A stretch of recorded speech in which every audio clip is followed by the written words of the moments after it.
മോനെ മാ അഅദത്ത ലഹാ, ഖിയാമത്ത് നാളിന് നിന്റെ കയ്യിൽ എന്താണുള്ളത്, നീ എന്താണ് തയ്യാറാക്കിയത്? അദ്ദേഹം പറഞ്ഞു, നബിയേ, എന്റെ കയ്യിൽ കസീറുൻ മിനസ്സലാ, ധാരാളം നിസ്കാരമില്ല, വസ്സൗമു നോമ്പുകളില്ല, വസ്സദഖ സദഖ ഇല്ല. കുറച്ച് നിസ്കാരമുണ്ട്, ഫർള് ക്ലിയറാണ്, ധാരാളം സുന്നത്ത് നിസ്കാരമില്ല, ധാരാളം സുന്നത്ത് നോമ്പുകളൊന്നും ഞാൻ നോറ്റിട്ടില്ല, ധാരാളം സദഖകൾ ഞാൻ കൊടുത്തിട്ടില്ല, ഞാനൊരു പാവപ്പെട്ടവനാണ്. വലാകിൻ, പക്ഷേ എനിക്ക് അല്ലാഹുവിനെ ഇഷ്ടമാണ്. അഹബ്ബുല്ലാഹ വറസൂലഹു, എനിക്ക് അല്ലാഹുവിനെയും മുത്തുനബിനെയും ഇഷ്ടമാണ് നബിയേ. ജി ഇഷ്ടം വെച്ച് കുത്തിരിക്കേണ്ട, വണ്ടി വിട്ട പോയി നിസ്കരിച്ചൂട് എന്നല്ല നബി തങ്ങൾ പറഞ്ഞത്. നീ ആരെയാണോ ഇഷ്ടപ്പെടുന്നത് അവരോടൊപ്പമാണ്. അള്ളാന്റെ റസൂൽ സല്ലല്ലാഹു അലൈഹി വസല്ലം അങ്ങനെ പറഞ്ഞത്. അള്ളാനെ റസൂലിനെ അതിനു മുമ്പ് നബിയെ എനിക്ക് കർമ്മങ്ങളൊക്കെ കുറവാണ് നബിയെ, ആ കാര്യം സൂചിപ്പിച്ചിട്ടുണ്ട്. അല്ലാണ്ട് ഒറ്റയടിക്ക് നബിയെ എനിക്ക് അങ്ങേ ഇഷ്ടമാണ് അതുകൊണ്ട് നീ സ്നേഹിച്ചോന്നല്ല. നബിയെ എനിക്ക് കർമ്മങ്ങൾ കുറവാണ്, പക്ഷെ എനിക്ക് റസൂലെ അങ്ങേ ഭയങ്കര ഇഷ്ടമാണ്. നബി തങ്ങൾ പറഞ്ഞു, അന്തമാണ് ഇഷ്ടപ്പെടുന്നവന്റെ കൂടെയാണ്. അപ്പൊ ഒരാളോട് ഇഷ്ടമുണ്ടെങ്കിൽ അയാളെ പുകഴ്ത്തും, പാട്ടുപാടും, സന്തോഷം പ്രകടിപ്പിക്കും, ചോറുണ്ടാക്കി കൊടുക്കും, അങ്ങോട്ടും ഇങ്ങോട്ടും മുട്ടായി കൊടുക്കും, സന്തോഷം. അത് മനുഷ്യന്റെ പ്രകൃത. ഒരാൾ പറയാണ് എനിക്ക് അയാളെ ഭയങ്കര ഇഷ്ടമാണ്, ചിലരൊക്കെ പറയും എനിക്ക് എൻ്റെ ഓളെ ഭയങ്കര ഇഷ്ടമാണ്, ഉണ്ടായാൽ ഓളെയും കൂട്ടി ഒരു യാത്രയും പോകില്ല, ഓക്കൊരു നല്ല ഗിഫ്റ്റും കൊടുത്തിട്ടുണ്ടാവില്ല, ഒരു ഒലക്കയും ചെയ്തിട്ടുണ്ടാവില്ല, എന്നിട്ടും പറയും എനിക്ക് ഭയങ്കര ഇഷ്ടമാണ്. കാര്യമില്ല, പ്രകടിപ്പിക്കാത്ത സ്നേഹം കൊണ്ട് ഉപയോഗമില്ല എന്ന് അല്ലാഹുവിന്റെ റസൂൽ തന്നെ പറഞ്ഞിട്ടുണ്ട്. നിങ്ങൾക്ക് ഒരാളെ ഇഷ്ടമാണെങ്കിൽ അവരോടത് പറയുകയും ആ ഇഷ്ടം നിങ്ങൾ പ്രകടിപ്പിക്കുകയും നിങ്ങൾ അവർക്ക് സമ്മാനങ്ങൾ കൊടുക്കുകയും ചെയ്യണേ. മുഹമ്മദ് റസൂലുള്ളാഹി സ്വല്ലല്ലാഹു അലൈഹി വസല്ലം. അപ്പൊ ഒരാൾക്ക് ഒരാളെ ഇഷ്ടം എന്ന് വെച്ചാൽ കാമുകന്റെ കഥ അല്ല ഈ പറഞ്ഞത്. ഭാര്യ ഭർത്താക്കന്മാർക്കിടയിലുള്ള, വാപ്പക്കും മക്കൾക്കിടയിലുള്ള, സഹോദരി സഹോദരന്മാർക്കിടയിലുള്ള ഹലാലായ സ്നേഹത്തെ പറ്റിയാണ് ഈ പറഞ്ഞത്. അപ്പൊ ഒരാൾക്ക് ഒരാൾ ഇഷ്ടമുണ്ടെങ്കിൽ സ്വാഭാവികമാണ് അവരെ പറ്റി നല്ലത് പറയും, സ്നേഹിക്കും, അവരെ ആശ്വസിപ്പിക്കും, അവരെ കൂടെ നിൽക്കും, അവരെ മൊമെന്റ്സുകളൊക്കെ നമ്മൾ സെലിബ്രേറ്റ് ചെയ്യും, എന്റർടൈൻ ചെയ്യും, ഇതൊക്കെ ചെയ്യും. അള്ളാന്റെ റസൂലിന്റെ ജന്മദിനാണ്. നമ്മൾ ഈ റബീഉൽ അവ്വലില് കുട്ടികളെ പാട്ട് പരിപാടി, ഇല്ല ഇന്നലെ ഇവിടെ പൂർവ്വ വിദ്യാർത്ഥികളെ കലാപരിപാടി, നാളെ നമ്മുടെ മക്കൾ, എന്ത് രസമാണിത്, എല്ലാവരും ഒരുമിച്ച് കൂടി പാട്ട് പാടുന്നു, മുത്തുനബി തങ്ങളെ പറ്റി കുറെ മദ്ഹ് പറയുന്നത് കേൾക്കുന്നു, ആസ്വദിക്കുന്നു. ഇതൊന്നും പറ്റൂല. അങ്ങനെ ഒരു കൂട്ടർ പറയുകയാണെങ്കിൽ എന്താ അതിന്റെ അർത്ഥം മുഅ്മിനീങ്ങളെ? വേറൊരു കാര്യം കൂടെ പറഞ്ഞാൽ അത് വൈൻഡപ്പ് ചെയ്യാം. അള്ളാന്റെ റസൂലിന്റെ ജന്മദിനം പറ്റൂല എന്ന് പറയുന്ന ആളുകളാണ് അവര്. അത് മാത്രല്ല പറയുന്നത്, വാപ്പ മരിച്ച ഞങ്ങൾ വാപ്പാക്ക് യാസീൻ ഓതണ്ട, ദിക്റല്ലാണ്ട് സ്വലാത്തൽ ഒന്നും ചെല്ലണ്ട, വാപ്പാനെ പൊതിഞ്ഞു കുളിപ്പിച്ച് ഒറ്റ കുഴിച്ചിടലും കിട്ടാ മതി എന്നാണ് അവര് പറയുന്നത്. അപ്പൊ നിങ്ങൾ ആലോചിച്ച് നോക്കി, അവർക്ക് ആശയത്തിന് കുഴപ്പമുണ്ട് എന്നതിന്ന് മനസ്സിലാക്കിയൂടെ? നിങ്ങളെ വാപ്പ നിങ്ങൾ മരിച്ചു കഴിഞ്ഞാൽ നിങ്ങളെ മക്കളെല്ലാവരും കൂടി കുളിപ്പിച്ച് പൊതിഞ്ഞിട്ടോ ഒരു ഏതെങ്കിലും ഖബറിൽ കൊണ്ടുപോയിട്ട് മണ്ണ് മാന്തിയിട്ട് കുഴിച്ച് മൂടി തിരിച്ചു പോകുന്നു. അവിടേക്കും പോകില്ല, ഖബറിലേക്കും തിരിഞ്ഞു നോക്കൂല, ദിക്റുമില്ല, ദുആഇല്ല, ഒന്നുമില്ല. ഈ ആടിനെ അല്ലെങ്കിൽ കാക്ക ചത്തു കഴിഞ്ഞാൽ, ഏതെങ്കിലും ജീവികൾ ചത്തുപോയാൽ അതിനെ കൊണ്ട് കുഴിച്ചു മൂടുന്ന പോലെ കുഴിച്ചു മൂടിയാൽ മതി എന്നാണ് നബിദിനം കഴിക്കണ്ട എന്ന് പറയുന്നവർ പറയുന്നത്. നിങ്ങൾ ബദ്ർ മൗലൂദ് ഓതണ്ട, റമളാൻ ബൈനൈൻ നിങ്ങളൊന്നും ചെയ്യണ്ട, നിങ്ങൾ മുഹ്യിദ്ദീൻ ശൈഖിനെ പറ്റി നല്ലത് പറയണ്ട, നിങ്ങൾ റാത്തീബ് കഴിക്കണ്ട, നിങ്ങൾ മൗലൂദ് കഴിക്കണ്ട, നിങ്ങൾ ഒന്നും ചെല്ലണ്ട, നിങ്ങൾ വാപ്പ മരിച്ചകളെ കൊണ്ടുപോയി വീഴ്ചിട്ടാ മതി. ഇങ്ങനെ പറയുന്ന ആളുകൾക്ക് കുഴപ്പമുണ്ട് എന്ന് ചിന്തിക്കാൻ ഗുജറാത്തിലോ അമേരിക്കയിലോ പോയി പഠിക്കേണ്ട ആവശ്യമില്ല, ബുദ്ധി കൊണ്ട് ചിന്തിച്ചാൽ മതി. അള്ളാന്റെ റസൂലിന്റെ ജന്മദിനം വേണ്ട എന്ന് പറയുന്ന പോലെ നിങ്ങൾ എന്നല്ലേ പറയുന്നത്, വാപ്പ മരിച്ച യാസീനും വേണ്ട, ദിക്റും വേണ്ട, ഒന്നും വേണ്ട, കൊണ്ടേ കുഴിച്ചു മൂടി എന്ന് പറയുന്നവരാണ് മൗലൂദും വേണ്ട എന്ന് പറയുന്നത്. അവർക്ക് അത് കുഴപ്പമുണ്ട്, അവർക്ക് പ്രത്യേകമായിട്ട് പ്രശ്നം ഉണ്ടല്ല. ഹിദായത്ത് കൊടുക്കട്ടെ, ഇത്ര പറഞ്ഞാൽ മതി, വേറെ സംശയത്തിനൊന്നും പോണ്ട. എന്തിനാ മോനെ നബിദിനം കഴിക്കുന്നതും? സൗദിയിൽ നബിദിനല്ലല്ലോ, സ്വഹാബത്ത് കഴിച്ചിട്ടില്ലല്ലോ എന്നൊക്കെ വലിയ വർത്താനം പറയും. അപ്പൊ മറുപടിക്ക് പോലും പോണ്ട. എനിക്ക് അള്ളാഹിന്റെ റസൂൽ ഇഷ്ടമാണ്, എൻ്റെ റസൂലുള്ളാഹിന്റെ ജന്മദിനം ഞാൻ ഓതും, ഞാൻ മൗലൂദ് ഓതും, ഞാൻ റാലിലും പങ്കെടുക്കും, ഞാൻ മൗലിദിന്റെ ആസ്വാദന സദസ്സിലും വരും, ഞാൻ അവിടെ സ്വതക്കയും കൊടുക്കും, ഞാൻ അത് കൊണ്ടാടും, ഞാൻ അന്നത്തെ ചോറും തിന്നും, ആ ചോറിന് വേണ്ടിയിട്ട് അതിനുള്ള ബാക്കി സെറ്റപ്പ് പരിപാടിയും ചെയ്യും, എല്ലാം ചെയ്യും. നിങ്ങൾ വേണേ ചെയ്തോ എന്ന് പറഞ്ഞാൽ മതി. നാളെ അള്ളാഹുവിന്റെ പരലോകത്ത് നമുക്ക് ഇതിന് കൂലി തരട്ടെ. സാന്ദർഭികമായിട്ട് പറഞ്ഞു എന്നേ ഉള്ളൂ, തെറ്റിദ്ധാരണ ആർക്കും വേണ്ട. അള്ളാഹു നമുക്ക് ഹബീബിനോടുള്ള മഹബത്ത് അള്ളാഹു നിലനിർത്തി തരട്ടെ. ഈ ജമാഅത്ത് കമ്മിറ്റി വളരെ പ്രൗഢമായി പരിപാടി സംഘടിപ്പിച്ചു. ആ കമ്മിറ്റിയെയും അതിന് വലിയ പ്രതിഫലം അള്ളാഹു നൽകട്ടെ എന്ന് ഞാൻ ദുആ ചെയ്യുകയാണ്. അപ്പൊ റസൂലുള്ളാഹിന്റെ ജീവിതത്തിലേക്ക് തിരിച്ചു പോവാം. ഹബീബായ സല്ലല്ലാഹു അലൈഹി വസല്ലമ തങ്ങൾ 40 വയസ്സുള്ള ബീവിനെ കല്യാണം കഴിച്ചപ്പോ മക്കത്തെ മുഴുവനും പ്രശ്നം. എല്ലാരും പറഞ്ഞു നടന്നു, ഖദീജ ബീവി ഇത്രയും പൈസ ഉണ്ടായിട്ട് നാണോ ഇല്ലേ, വട്ടാണോ? ഖദീജ ബീവിക്ക് എന്തോ സംഭവിച്ചോ? ഈ ദരിദ്രനാണല്ലോ കല്യാണം കഴിച്ചത്. എത്ര പൈസക്കാരുണ്ട് മദീനത്ത് മക്കത്ത്, അതിൽ ആരെങ്കിലും കല്യാണം കഴിച്ചാൽ പോരെ? എത്ര ആൾക്കാർ പ്രപ്പോസലായിട്ട് ബീവിന്റെ പിന്നാലെ നടന്നിട്ടുണ്ട്. ഈ ദരിദ്രനാണോ കല്യാണം കഴിച്ചത് എന്ന് പറഞ്ഞ് മക്കത്ത് മുഴുവനും കളിയാക്കാൻ തുടങ്ങി. അപ്പോഴാണ് ഖദീജ റളിയല്ലാഹു തആല നേരെ കഅബാലയത്തിന്റെ പരിസരത്തേക്ക് വരികയാ. അവിടെയുള്ളൊരു പാറയുടെ മുകളിലേക്ക് കയറുകയാണ്. അവിടെ നിന്ന് ഉറക്കെ പറഞ്ഞു, യാ അഹ്ല മക്ക, മക്കക്കാരെ, ഞാനൊരു ദരിദ്രനെ കല്യാണം കഴിച്ചുവെന്ന് പറഞ്ഞു നടക്കണ്ട. എന്റെ സമ്പാദ്യം മുഴുവനും എന്റെ ഭർത്താവിനാണ്. ഇന്നു മുതൽ എന്റെ ഭർത്താവ് ഈ നാട്ടിലെ തന്നെ വലിയ പണക്കാരനാണല്ലോ. എന്റെ സമ്പാദ്യം മുഴുവനും എന്റെ ഭർത്താവിനാ. ഞാനാണ് ദരിദ്ര, ഞാനാണ് ഫഖീറ. അതുകൊണ്ട് എന്റെ ഭർത്താവിനെ പറ്റിയിട്ട് ഒരാളും ദരിദ്രനെന്ന് പറയില്ലേ എന്ന് ഖദീജ ബീവി ഉറക്കെ പ്രഖ്യാപിക്കുകയാണ്. അവിടെ നിന്ന് അവർക്കിടയിലുള്ള സ്നേഹം തുടങ്ങുകയാണ്. അള്ളാഹുവിന്റെ പ്രവാചകനും ബീവിയും തമ്മിൽ വളരെ മനോഹരമായ ജീവിതമാണ്. ആക്ഷേപങ്ങളില്ല, പരസ്പരമുള്ള അങ്ങോട്ടും ഇങ്ങോട്ടുമുള്ള ദേഷ്യപ്പെടലില്ല, അടിയില്ല. ഖദീജ ബീവി റളിയല്ലാഹു തആല പറയുകയാണ്, ഇന്നേ വരെ എന്റെ ഭർത്താവ് എന്നെ ഒരു തവണ പോലും എന്റെ ശരീരത്തിന് അടിച്ചിട്ടില്ല, പരസ്പരം ദേഷ്യം പിടിക്കേണ്ടി വന്നിട്ടില്ല. വാപ്പാ, എത്ര മനോഹരമായ ജീവിതമാണ്.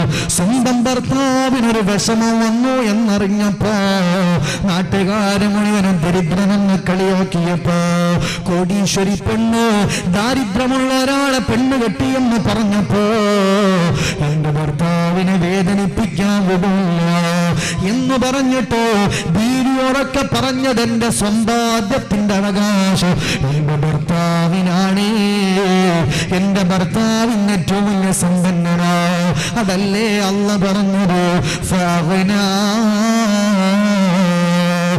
നബി സല്ലല്ലാഹു അലൈഹി വസല്ലമ തങ്ങളെ പറ്റിയിട്ട് അല്ലാഹുവിന്റെ ഖുർആൻ പോലും പറയുകയാണ്. മുത്തുനബിയോട് അല്ല പറയാണ്, നബിയേ, നിങ്ങൾക്ക് നല്ല ഒരാളിലൂടെ അല്ലാഹു നിങ്ങൾക്ക് സമ്പത്ത് തന്നല്ലോ, ഖദീജ ബീവിയിലൂടെ ഖൈർ തന്നല്ലോ. അവിടെയാണ് അവരുടെ ജീവിതത്തിന്റെ മനോഹാരിത തുടങ്ങുകയാണ്. ഹബീബായ സല്ലല്ലാഹു അലൈഹി വസല്ലമ തങ്ങൾ അങ്ങാടിയിലേക്കോ മറ്റോ പോയി കഴിഞ്ഞ് തിരിച്ചു വരുമ്പോ ഖദീജ റളിയല്ലാഹു അൻഹാ നല്ല കുങ്കുമം, സഅഫറാൻ, നല്ല സുഗന്ധങ്ങളെല്ലാം പൂശുകയാ. വാതിലിന്റെ അടുത്ത് ചെന്ന് കാത്തിരിക്കുകയാണ്. മുത്തുനബി സല്ലല്ലാഹു അലൈഹി വസല്ലമ തങ്ങളെ സ്നേഹത്തോടെ ചേർത്ത് പിടിച്ചിട്ടാ വീട്ടിലേക്ക് ക്ഷണിക്കുന്നത്. ഹബീബായ തങ്ങൾ എവിടെ പോയാലും തിരിച്ചു വരുമ്പോ മുത്തുനബി തങ്ങളെ കെട്ടിപ്പിടിച്ചുകൊണ്ടാ സ്വീകരിക്കുന്നത്. ഖദീജ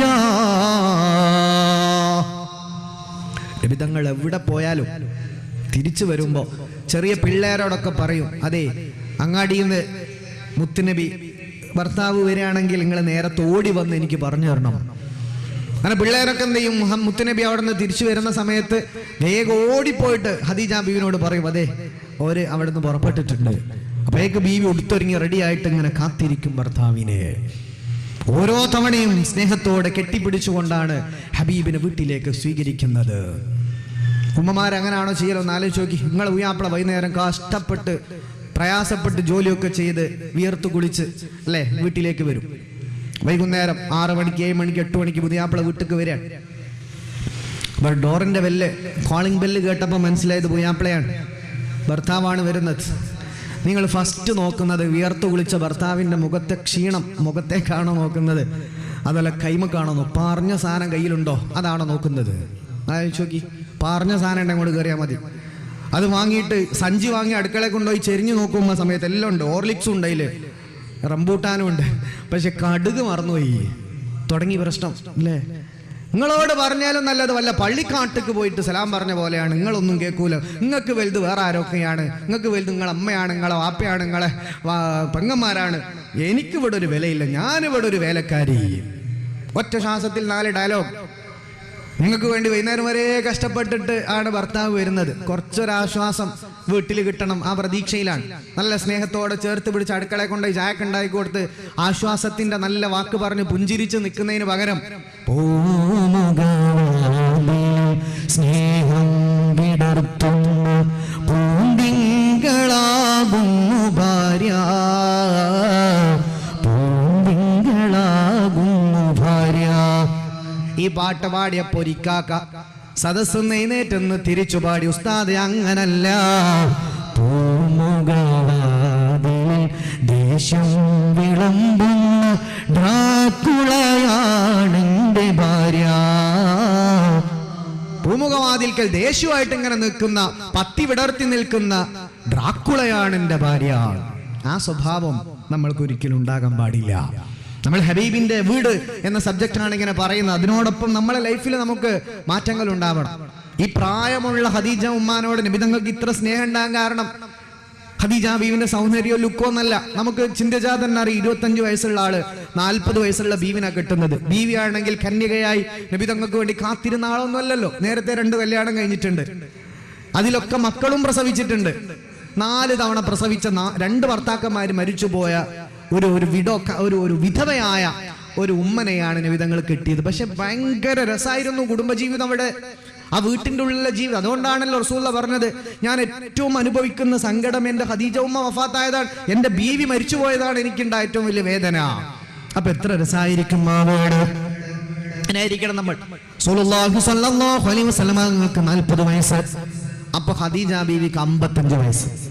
അപ്പൊ 40 വയസ്സൊക്കെ ആകാൻ നേരത്തെ റസൂലുള്ള ഈ ഹിറാ ഗുഹന്റെ ഉള്ളിൽ പോയിരിക്കും. ഹിറാ ഗുഹന്റെ ഉള്ളിൽ അവിടെ റസൂലുള്ളാഹി തങ്ങൾ ഇരുന്നിട്ട് ഇങ്ങനെ കഅബയിലേക്ക് നോക്കും. പണ്ട് കഅബ കാണാൻ പറ്റും, ഇപ്പൊ ക്ലോക്ക് ടവർ ഉണ്ടാക്കിയതിനു ശേഷം ക്ലോക്ക് ടവർ കാണാം. ഹിറാ ഗുഹന്റെ ഉള്ളിൽ കയറില്ലേ ബുക്ക് നോക്കട്ടെ. ഹിറാ ഗുഹന്റെ ഉള്ളിലേക്ക് പോയവർ ലേഡീസ് ആരും പോയില്ലേ? ഇവിടെ കുറെ ആൾക്കാർ പോയിട്ട് മാഷാ അല്ലാഹ് അൽഹംദുലില്ലാഹ്. പോകാത്തവരല്ല അവിടെ എത്തിക്കട്ടെ. അപ്പൊ ഈ കുന്ന് കണ്ടാൽ തന്നെ ഖദീജ ബീവിനെ ഓർത്ത് മനുഷ്യൻ കരിഞ്ഞു പോകും. ആ സംഭവം അറിയുക. അതുകൊണ്ട് ഈ സംഭവം ഒന്ന് കേട്ടോളൂ. ഒരുപാട് ആളുകൾ സുബ്ഹാനല്ലാഹ്, ഞാൻ ഉംറക്കൊക്കെ പോകുന്ന സമയത്ത് പലരും ഇതിന്റെ ഗുഹന്റെ മേലേക്ക് കയറുന്ന സമയത്ത് ഈ തുർക്കിയിൽ നിന്നും മറ്റേ ഉസ്ബെക്കിസ്ഥാൻ പരിസരങ്ങളിലൊക്കെ വരുന്ന കുറെ ആൾക്കാരുണ്ടാവും. എല്ലാ നാട്ടിൽ നിന്നും വരുന്നുണ്ട്. ഇവിടുത്തെ അമീറന്മാര് കാര്യമായിട്ട് പോണ സമയത്ത് ഖദീജ ബീവിന്റെ മദ്ഹ് പറഞ്ഞിട്ട് അങ്ങനെ കയറും. എല്ലാവരും പൊട്ടിക്കരയുന്നുണ്ടാകും. ഒരു തവണ അതിന്റെ മേലെത്താൻ പെടാപാട് ഇങ്ങനെ കഷ്ടപ്പെട്ട് കയറി. ചിലവർ 3 മണിക്കൂർ വേണം, ചിലർക്ക് 2 മണിക്കൂർ വേണം, ചിലർക്ക് 1.5 മണിക്കൂർ വേണം. ഇത്രയും കഷ്ടപ്പാടിനെ മേലെത്താൻ ഇന്ന് സൗകര്യങ്ങളുണ്ട്, പിടിച്ചങ്ങ് കയറാനുള്ള സംവിധാനമുണ്ട്. 1400 കൊല്ലം മുന്നേ ഒരു ഇതുമില്ല, കുന്നാണ്, പാറ. ആ കുന്നിന്റെ മുകളിലേക്കാണ് ബീവി റളിയല്ലാഹു അൻഹ ഒരു ദിവസം 2 വട്ടം കയറും. റസൂലുള്ളാഹി തങ്ങൾക്ക് അന്ന് 40 ബീവിക്ക് അന്ന് 55 വയസ്സ്. 25 അല്ല 55, 55 ഇയേഴ്സ് ആണ്. മുത്തുനബിക്ക് 40 വയസ്സ്. അപ്പൊ റസൂലുള്ളാഹി ഹിറാ ഗുഹന്റെ മേലെ കയറി ഇങ്ങനെ ഇരുന്ന് അള്ളാനെ ധ്യാനിച്ചുകൊണ്ടിരിക്കും. കഅബ ഒരു ഹോൾ ഉണ്ട്, അതിലൂടെ നോക്കി കഴിഞ്ഞാൽ കഅബ കാണും. ഇപ്പൊ പോയി കഴിഞ്ഞാൽ ഞങ്ങൾ ക്ലോക്ക് ടവർ കാണാം. ക്ലോക്ക് ടവർ വന്നതിന് മുമ്പാണ് നേരെ കഅബയിലേക്ക് കാണാൻ പോയത്. അപ്പോ അവിടെ നിന്ന് അള്ളാനെ ഇങ്ങനെ ധ്യാനിച്ചിരിക്കും. അവിടേക്ക് ഫുഡും തലേക്ക് കയറ്റിയിട്ട് ബീവി 2 വട്ട ദിവസം ആ കുന്നിന്റെ മേലേക്ക് കയറുന്നത് സ്വന്തം ഭർത്താവിന് വേണ്ടി. നമ്മളാണെങ്കിലോ 1 വട്ടം കയറും, 2 പ്രാവശ്യം ചിലപ്പോൾ കയറും. 3-ാമത്തെ ദിവസം പറയും, പൊന്നാരക്കാക്ക നിങ്ങൾ വേണം ഇവിടെ വന്ന് തിന്നു പോയിക്കോളി, എന്നെ മേലെ കൊണ്ടുവരാനാവില്ല എന്ന് പറയും. ബീവി റളിയല്ലാഹു തആല എന്താ ഒരു പരാതിയുമില്ല. ദിവസം 2 തവണ 55 വയസ്സുള്ള വൃദ്ധയായ ബീവി ഫുഡുമായിട്ട് അള്ളാഹുവിന്റെ റസൂലിന് വേണ്ടി ആ പർവ്വതത്തിന്റെ മുകളിലേക്ക് കയറാൻ. കാരണം 40 വയസ്സ് പൂർത്തിയായപ്പോഴാണ് ഖുർആൻ ഇറങ്ങുന്നത്, ഇസ്ലാം ദീന് വരുന്നത് അല്ലെ, ശരീഅത്തിന്റെ ഇസ്ലാമിന്റെ നുബുവത്തിന്റെ സ്റ്റാർട്ടിങ് നബി തങ്ങൾക്ക് 40 ഉള്ളപ്പാ സല്ലല്ലാഹു അലൈഹി വസല്ലം. അപ്പൊ ജിബീരിൽ അലൈഹിസ്സലാം വന്നിട്ട് നബി തങ്ങളെ കെട്ടിപ്പിടിച്ചു ഖുർആനൊക്കെ ഓതിക്കൊടുത്തു. പയക്ക് ബേജാറായി പേടിച്ചു, പഠിച്ചോനെ എന്താണ് ഈ സംഭവിക്കുന്നത് ഒന്നും അറിഞ്ഞുകൂടാ. ജിബീരിൽ അലൈഹിസ്സലാം ഓതിക്കൊടുത്ത് 5 ആയത്ത് ഓതി. നബി തങ്ങളാകെ പേടിച്ചു പോയി. പെട്ടെന്ന് അല്ലെ കുന്നിന്റെ മേലെ ഗുഹയിൽ ഇരിക്കുമ്പോൾ ഒരാൾ ഇറങ്ങി വരിക, ആരും പേടിച്ചു, റസൂലുള്ളാഹി തങ്ങൾ പേടിച്ചു. പെട്ടെന്ന് ജിബീരിൽ അപ്രത്യക്ഷമായി. പുണ്യ നബി സല്ലല്ലാഹു അലൈഹി വസല്ലം പേടിച്ച ആ കുന്നിന്റെ മേലെ നിന്ന് താഴെട്ടിറങ്ങാൻ നേരെ ചെല്ലുന്നത് ഖദീജ ബീവിന്റെ വീട്ടിലേക്ക്. ഓളേ ഖദീജ ഖദീജ സമ്മിലൂനി പുതപ്പ് കൊണ്ട് മൂടുമോ ഖദീജ. വല്ലാത്ത പേടിയിലാണ്, ബേജാറിലാണ്, പുതപ്പിട്ടു മൂടോ ഖദീജ. ഖദീജ റളിയല്ലാഹു തആല പുണ്യ നബി സല്ലല്ലാഹു അലൈഹി വസല്ലം തങ്ങളെ തന്റെ മടിയിലേക്ക് കിടത്തുകയാണ്. നബി തങ്ങളോട് പറഞ്ഞു, നബിയേ നിങ്ങൾക്കൊന്നുമേ സംഭവിക്കില്ല, നിങ്ങൾക്കൊന്നുമേ പറ്റുകയില്ല, നിങ്ങൾ നല്ലൊരു ഭർത്താവാണ്, നിങ്ങൾ നല്ല മനുഷ്യനാണ്, നല്ല ആളാണ് നബിയേ, നിങ്ങൾ നല്ലൊരു ദീപിമാനാണ്, ചാരിറ്റി ചെയ്യുന്നവനാണ്, ജനസേവനം ചെയ്യുന്നവനാണ്, സത്യം പറയുന്ന നല്ല ഭർത്താവാണ്. അതുകൊണ്ട് ഞാനുണ്ട് നബിയേ, ഞാനുണ്ട് ഭർത്താവേ, ഞാനുണ്ട് പ്രിയതമനെ, പേടിക്കണ്ട, നിങ്ങൾക്കൊന്നും സംഭവിക്കില്ല,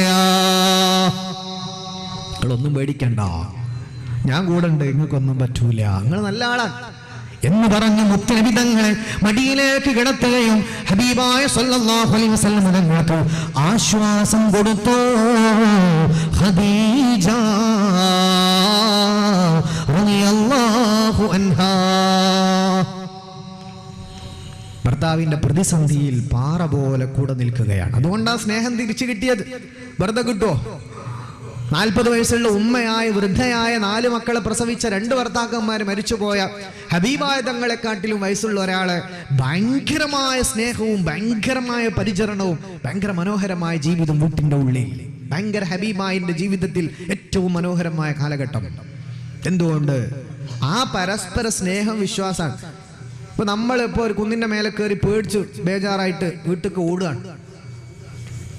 നമ്മളെ വൈഫിനോട് പറയാണ്, പൊന്നാര മോളെ ഞാൻ ആ കാട്ടിക്ക് പോയി, ചെങ്ങായിൻ്റെ പരം പോയതേനു, ട്രക്കിങ്ങിന് പോയതേനു, പേടിച്ച് ബേജാറായി, പാമ്പിനെ കണ്ട്, സിംഹം കണ്ട്, കാട്ടാനനെ കണ്ട് പേടിച്ച് ഓടിച്ചാടി രക്ഷപ്പെട്ടു വരികയാണ്. നമ്മളെ വൈഫിന്റെ ഫസ്റ്റ് പ്രതികരണം എന്തായിരിക്കും? നിങ്ങളോട് ആരാ അങ്ങോട്ട് പോകാൻ പറഞ്ഞു? നിങ്ങൾക്ക് അനങ്ങാണ്ട് അവിടെ ഇരുന്നാ പോരെ, നിങ്ങൾ അങ്ങോട്ട് പോയിട്ടല്ലേ ഇത് കണ്ട് അല്ലേ? റസൂലുള്ളാഹി സ്വല്ലല്ലാഹു അലൈഹി വസല്ലം തങ്ങളുടെ ഖദീജ ഉമ്മ പറഞ്ഞത്, നിങ്ങളോട് ആരാ അതിന്റെ മേലേക്ക് പോകാൻ പറഞ്ഞത്? നല്ല റസൂലുള്ളാഹ്, എന്റെ പ്രിയതമനെ, എന്റെ ഭർത്താവേ, ഞാനില്ലയോ കൂടെ, നിങ്ങൾക്കൊന്നും പറ്റൂല എന്ന് പറഞ്ഞു ഖദീജത്തുൽ കുബ്റാ. ഹബീബിന്റെ പ്രിയതമ പറയുകയാണ്, ലോകമേ കേട്ടിടേണമെൻ ഹബീബിനെ, കാലമേ സത്യമൻ ഹബീബ് സ്നേഹമേ, ത്യാഗമേറുന്ന ജീവിതം പ്രതീകമേ, കാവലായി ഭൂമിയിൽ തരും പ്രകാശമേ, ലോകമേ കേട്ടിടേണമെൻ ഹബീബിനെ, കാലമേ സത്യമേ ഹബീബ് സ്നേഹമേ, ത്യാഗമേ റുന്ന ജീവിതം പ്രതീകമേ, കാവലായി ഭൂമി തരും പ്രകാശമേ. എത്ര മനോഹരമായിട്ടാണ് അവരുടെ പെരുമാറ്റമുള്ളത്, വളരെ മനോഹരം. ഇങ്ങനെ ആണും പെണ്ണും പരസ്പരം ആയാലേ ഡിപ്രഷൻ ഇല്ലാതെ ജീവിതത്തിൽ മനോഹാരിത ഉണ്ടാകുള്ളൂ. മക്കയിലെ കോടീശ്വരിയായ ഖദീജ ബീവി, ബീവിക്ക് 55 വയസ്സ്, നബി തങ്ങൾക്ക് 40 വയസ്സ് നുബുവത്ത് കിട്ടി. പിന്നീട് കഷ്ടപ്പാടുകൾ തുടങ്ങുകയാണ്. അതുവരെ അൽ അമീൻ എന്ന് വിളിച്ചവര് ഭ്രാന്തനെന്ന്, കള്ളനെന്ന് വിളിച്ചുകൊണ്ട് ആക്ഷേപിക്കുകയാണ്. 3 കൊല്ലക്കാലം പട്ടിണിക്കിടുകയാണ്, ഉപരോധം. അബൂ അബീ ത്വാലിബ് ഒരു തായ്വരയാണ്, അവിടെ 3 കൊല്ലാണ് അല്ലാഹുവിന്റെ റസൂലിനെ പട്ടിണിക്കിടുന്നത്. ഖദീജ റളിയല്ലാഹു അൻഹ മക്കത്തെ ഏറ്റവും വലിയ സമ്പന്നയായ പെണ്ണ് ഹബീബിന്റെ കൂടെ പട്ടിണി കിടന്നത് 3 കൊല്ലമാണ്. ആളുകൾ ബ്ലാക്കിൽ ഫുഡ് കൊണ്ടുപോയി കൊടുക്കും. ഖദീജ ഉമ്മ പൈസക്കാരിയാണ്, പണക്കാരിയാണ്, കുലീനയാണ്, എല്ലാവർക്കും ഇഷ്ടമുള്ളവളാണ്. ബീവിക്ക് ബ്ലാക്കിലൂടെ ആളുകൾ ഫുഡ് കൊണ്ടുപോയി കൊടുക്കുമ്പോ ബീവി പറയും, എനിക്ക് വേണ്ട, എന്റെ ഭർത്താവിനില്ലാത്ത ഫുഡ് എനിക്കാരും കൊണ്ടുതരണ്ട, പച്ചില തിന്നിട്ടാണ് ജീവിക്കുന്നത്.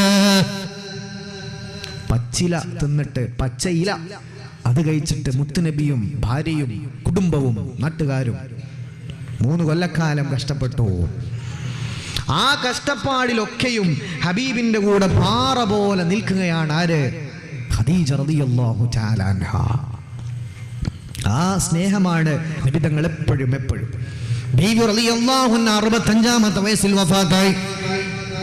ബീവിക്ക് വഫാത്തിനേക്കുള്ള രോഗം വന്നത് അബൂ അബീ ത്വാലിബിൽ 3 കൊല്ലക്കാലം പട്ടിണി കിടന്നപ്പോ ആ സമയത്താണ് ബീവിക്ക് രോഗം വരുന്നത്. ആ രോഗം മൂർച്ഛിച്ചാണ് ബീവി വഫാത്തായി പോയത്. ആർക്ക് വേണ്ടിയാണ്? ആർക്ക് വേണ്ടിയാണ്? ഹബീബനാ മുഹമ്മദ് മുസ്തഫ സല്ലല്ലാഹു അലൈഹി വസല്ലം. 65-ാമത്തെ വയസ്സിൽ ബീവി വഫാത്തായി പോയി. നബി തങ്ങൾക്ക് 50 വയസ്സാണ് പ്രായം. വല്ലാത്ത വേദനയാവുകയാണ്, സങ്കടം വരികയാണ്. നബി തങ്ങളുടെ മൂഡ്, ഹബീബിന്റെ സന്തോഷം മുഴുവനും നഷ്ടപ്പെട്ടു.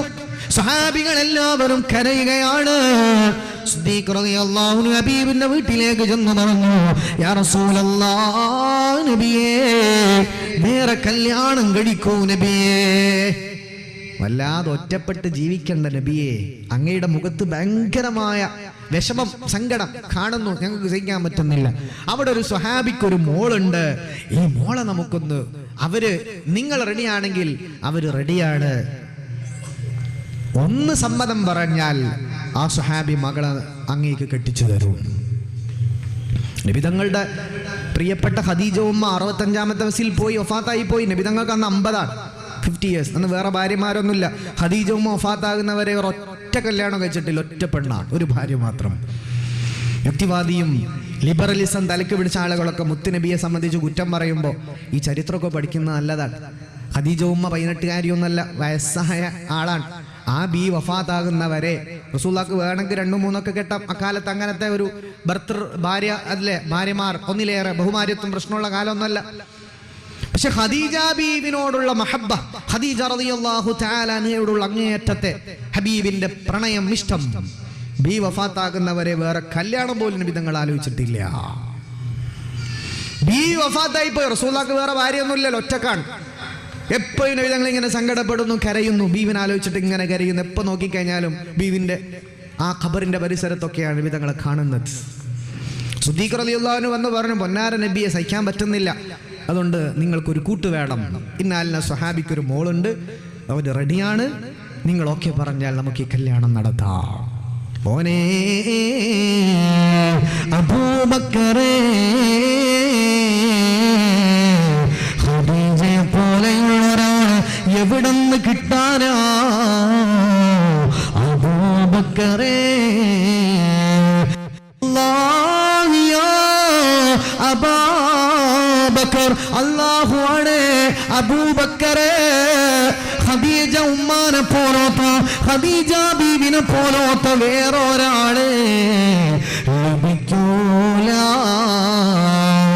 പുണ്യമദീനത്ത് സിദ്ദീഖും ഉമറും തമയങ്ങും റസൂലുള്ളാഹ്. പൂമണം വീശും റൗള ശരീഫെന്ന് കാണാൻ മോഹമുണ്ട്. പുണ്യമദീനത്ത് സിദ്ദീഖും ഉമറും തമയങ്ങും റസൂലുള്ളാഹ്. പൂമണം വീശും റൗള ശരീഫെന്ന് കാണാൻ മോഹമുണ്ട്. അബൂബക്കറേ, ഖദീജാനെ പോലത്തൊരാള് ലഭിക്കൂല, അതുകൊണ്ട് എനിക്ക് കല്യാണം വേണ്ട. അങ്ങനെ 3 കൊല്ലം നബി തങ്ങൾ പെണ്ണൊന്നും കെട്ടാതെ ഒറ്റക്ക് ജീവിച്ചു. ആലോചനയായിട്ട് സഹാബത്ത് ഇങ്ങനെ വരും പലതും. അവസാനം നബി തങ്ങൾ ദേഷ്യപ്പെടുകയാണ്. ഹബീബിന്റെ മുഖം ചുവന്നു. വളരെ സങ്കടത്തോടെ പറഞ്ഞു, സഹാബ, ഇനി ആരും പെണ്ണ് തെരഞ്ഞു നടക്കണ്ട. ഖദീജ ബീവിനെ പോലത്തെ ഒരാളെ കണ്ടുപിടിക്കാൻ സാധ്യമല്ല, അതുകൊണ്ട് വേണ്ടാന്ന് പറഞ്ഞ് ഹബീബായ തങ്ങൾ ബീവിന്റെ ഓർമ്മയിൽ ജീവിച്ചത് 3 കൊല്ലമാണ്. 3 കൊല്ലം. ഖദീജ ബീവി മരിച്ചു കിട്ടിയാൽ നമുക്ക് വേറെ കെട്ടാം, അങ്ങനെയല്ല. ബീവിയാണെങ്കിൽ 25-കാരിയോ 30-കാരിയോ അല്ല, ഹബീബിനേക്കാൾ 15 വയസ്സ് കൂടുതലും. നേരത്തെ 4 കുട്ടികൾക്ക് ജന്മം നൽകിയ 2 ഭർത്താക്കന്മാര് മരിച്ചുപോയ വിധവയാണ്. ഇതാണ് കുടുംബജീവിത വിജയം എന്ന് പറയുന്നത്. ഇത് കല്യാണം കഴിഞ്ഞ് 5 കൊല്ലമായി കഴിഞ്ഞാൽ പിന്നെ തീർന്നു. അങ്ങോട്ടും സ്നേഹമില്ല, ഇങ്ങോട്ടും സ്നേഹമില്ല, അല്ലേ? വീട്ടിൽ നിന്ന് വരാൻ, ഗൾഫിൽ നിന്ന് വരാൻ യാസീനോദി പോയി കിട്ടാൻ 10 നേർച്ചാക്കി എന്ന് പറഞ്ഞ ആ ടൈപ്പ് സ്വഭാവം കണ്ടുകൂടാ, ചിരിച്ചുകൂടാ. രാത്രി വീട്ടിലെ ബെഡ്റൂമിൽ എത്തിക്കഴിഞ്ഞാൽ 2 മണി വരെ മൊബൈൽ ഫോൺ. ഓൾ അങ്ങോട്ട് തിരിഞ്ഞു നടന്ന് ബിഗ് ബോസ് ആണെന്നു, ഇവൻ ഇപ്പുറത്തേക്ക് തിരിഞ്ഞു നടന്ന് ക്രിക്കറ്റോ ഫുട്ബോളോ കാണുന്നു, വാർത്ത കേൾക്കുന്നു. പിന്നെ എവിടെയാ സ്നേഹം ഉണ്ടാവുക? ആണുങ്ങളോടും പെണ്ണുങ്ങളോടൊക്കെ പറയാം, ബെഡ്റൂമിൽ എത്തിക്കഴിഞ്ഞാൽ ഒരു 5 മിനിറ്റ് അത്യാവശ്യം മെസ്സേജൊക്കെ നോക്കിക്കോളി, അത് കഴിഞ്ഞ് ഫോൺ അവിടെ വെക്കണം. കുടുംബജീവിതം പറ്റല്ലാണ്ടായിപ്പോ. ലാ ഷക്കഫി 755 760 കൗൺസിലിംഗ് കേസ് ഈ ഒറ്റ കൊല്ലം എൻ്റെ അടുത്ത് വന്നിട്ടുണ്ട്. 760 65 50 ആ ഒരു ലെവൽ, ഒരു 780 കൂട്ട് കഴിഞ്ഞ ഒറ്റ കൊല്ലം. 1 വർഷത്തെ എൻ്റെ കൗൺസിലിംഗ് ഹിസ്റ്ററി മാത്രം. ഓരോന്നിനും വരുന്ന ആളുകളുടെ ഡീറ്റെയിൽസ് ഉണ്ടാവുമല്ലോ. 750 കേസുകൾ അറ്റൻഡ് ചെയ്തത്. തൃശ്ശൂരുള്ളവരുണ്ട്, ട്രാൻഡ്രണ്ട്, പല നാട്ടിലുണ്ട്. ഒരു 10-25 കേസ് ദുബായിൽ വന്ന സമയത്ത് അത് അറ്റൻഡ് ചെയ്യാൻ വേണ്ടി മാത്രം ദുബായിലേക്ക് ഒരിക്കൽ പോകേണ്ടി വന്നിട്ടുണ്ട്. മുഴുവൻ കേസിൽ ഒരു 85-90%. ഈ 750 കേസിൽ ഒരു 650-700 കേസുകളും കുടുംബ പ്രശ്നങ്ങളാണ്. ഇന്ന് ഇങ്ങോട്ട് വരുന്ന യാത്രയിൽ പോലും ഒരാൾ എന്നെ കണ്ടപ്പോൾ, വാഫി ഉസ്താദ് അസ്സലാമു അലൈക്കും, ഇവിടെ പരിപാടിയാണ്, എനിക്ക് അത്യാവശ്യമായിട്ടൊരു കാര്യം പറയാനുണ്ട്. മുമ്പ് ഒരു കൗൺസിലിങ്ങിന് ബുക്ക് ചെയ്യാൻ വേണ്ടി വിളിച്ചിരുന്നു, പക്ഷേ കിട്ടിയിട്ടില്ല. പിന്നെ ഞങ്ങൾ വേറൊരാളെ അടുത്ത് കൗൺസിലിങ്ങിന് പോകേണ്ടി വന്നു. ആ പ്രശ്നം ഇപ്പോഴും സോൾവ് ആയില്ല. എന്തേ? ഭാര്യയായിട്ടുള്ളൊരു പ്രശ്നം. അവളുടെ വീട്ടിലാണ്, തിരിച്ചു വരുന്നില്ല, 4 മക്കളുണ്ട്. മുഴുവൻ ആളുകളും പറഞ്ഞത്, അതിൽ കുറഞ്ഞ ആളുകൾ മക്കൾ ഗുരുത്തക്കേടാണ് ഉസ്താദേ, മക്കളൊന്ന് കൗൺസിലിംഗ് ചെയ്യണമെന്ന് പറഞ്ഞിട്ട് വളരെ കുറവ് ആളുകൾ മക്കളെ കാര്യം പറഞ്ഞു വന്നിട്ടുണ്ട്. ബാക്കി കംപ്ലീറ്റ് ആണും പെണ്ണും അവരുടെ ഫാമിലി ലൈഫിനെ പറ്റിയാണ്. ഇതെന്തുകൊണ്ട് സംഭവിക്കുന്നു? പരിശുദ്ധമായ ദീൻ എത്ര മനോഹരമായിട്ടാണ് നമുക്ക് കുടുംബാന്തരീക്ഷത്തെ പറ്റിയൊക്കെ പഠിപ്പിച്ചിരുന്നത്. റസൂലുള്ളാഹി സ്വല്ലല്ലാഹു അലൈഹി വസല്ലം ഞങ്ങളുടെ വീട്ടിൽ മിക്ക ദിവസം പട്ടിണിയാണ്, പക്ഷെ വീട്ടിൻ്റെ ഉള്ളിൽ എന്ത് മനോഹരമായിരുന്നു അവരുടെ ജീവിതം, എത്ര രസകരമായിരുന്നു. അത് വളരെ ഗൗരവത്തോടു കൂടി ഇത് നമ്മൾ മനസ്സിലാക്കണം. രാത്രി 12-1 മണി വരെ ഇത് നോക്കി കുത്തിരുന്നാൽ ടോയ്ലറ്റിൽ പോകുമ്പോൾ ഇത് എടുത്തിട്ടാണ് പോകുന്നത്. സുബ്ഹാനല്ലാഹ്, അപകടമാണ്. എല്ലാ ചെറുപ്പക്കാരായാലും ആളുകളല്ലാത്തവരൊക്കെ ഫോൺ നോക്കണ്ടെന്ന് പറയുന്നില്ല, ഇല്ലാണ്ട് കഴിയൂല. അവനവന്റെ ജീവിത പങ്കാളിയോടൊത്തുള്ള നിമിഷങ്ങൾ ബെഡ്റൂമിലേക്ക് കടന്നാൽ ഒരു 5 മിനിറ്റ് അത്യാവശ്യം മെസ്സേജ് വല്ലതും ഉണ്ടെങ്കിൽ അതിനാത്രം തിരക്കുള്ള പ്രധാനമന്ത്രിന്റെ അല്ലെങ്കിൽ മുഖ്യമന്ത്രിന്റെ പേഴ്സണൽ അസിസ്റ്റന്റ് ഒന്നല്ലല്ലോ നമ്മൾ. അപ്പോൾ ഉള്ളതൊക്കെ നേരത്തെ നോക്കി വെക്കുക. ഒരു 9 മണി 10 മണി 11 എത്ര സമയത്ത് നമ്മൾ റൂമിലേക്ക് കയറി കഴിഞ്ഞാൽ ഫോൺ അവിടെ സൈലന്റ് ആക്കി അവിടെ വെക്കുക. എന്നിട്ട് കെട്ടിയോളോട് സംസാരിച്ച് കുത്തിരിക്കുക. റസൂലുള്ളാഹി സ്വല്ലല്ലാഹു അലൈഹി വസല്ലം തങ്ങൾ പറഞ്ഞു, ഇശാ നമസ്കാരം കഴിഞ്ഞാൽ 3 കാര്യത്തിന് മാത്രമേ ഒരു മുഅ്മിനായ മനുഷ്യന് പെർമിഷൻ ഉള്ളൂ. ഒന്നെങ്കിൽ ഉറങ്ങണം, സംസ്കരിച്ച് ഉടനെ പോയി കിടന്നിറങ്ങും, ഒരു കുഴപ്പമില്ല, അതുകൊണ്ട് ഒരു കുഴപ്പം വരാനില്ല. ഒന്നെങ്കിൽ ഉറങ്ങുക, അതല്ലെങ്കിലോ ദീനിയായ കാര്യങ്ങളിൽ ഏർപ്പെടാം. ദിക്റ് ചൊല്ലിയിരിക്കാം, നിസ്കരിക്കാം, വല്ല ദീൻ പഠിക്കാം, അത് പറയാം. അങ്ങനെയുള്ള ദീനിയായിട്ട് വല്ല കാര്യങ്ങളുണ്ടെങ്കിൽ അവന് ചെയ്യാം. അതല്ലെങ്കിലോ അവനവന്റെ പങ്കാളിയോട് സംസാരിച്ചിരിക്കാം.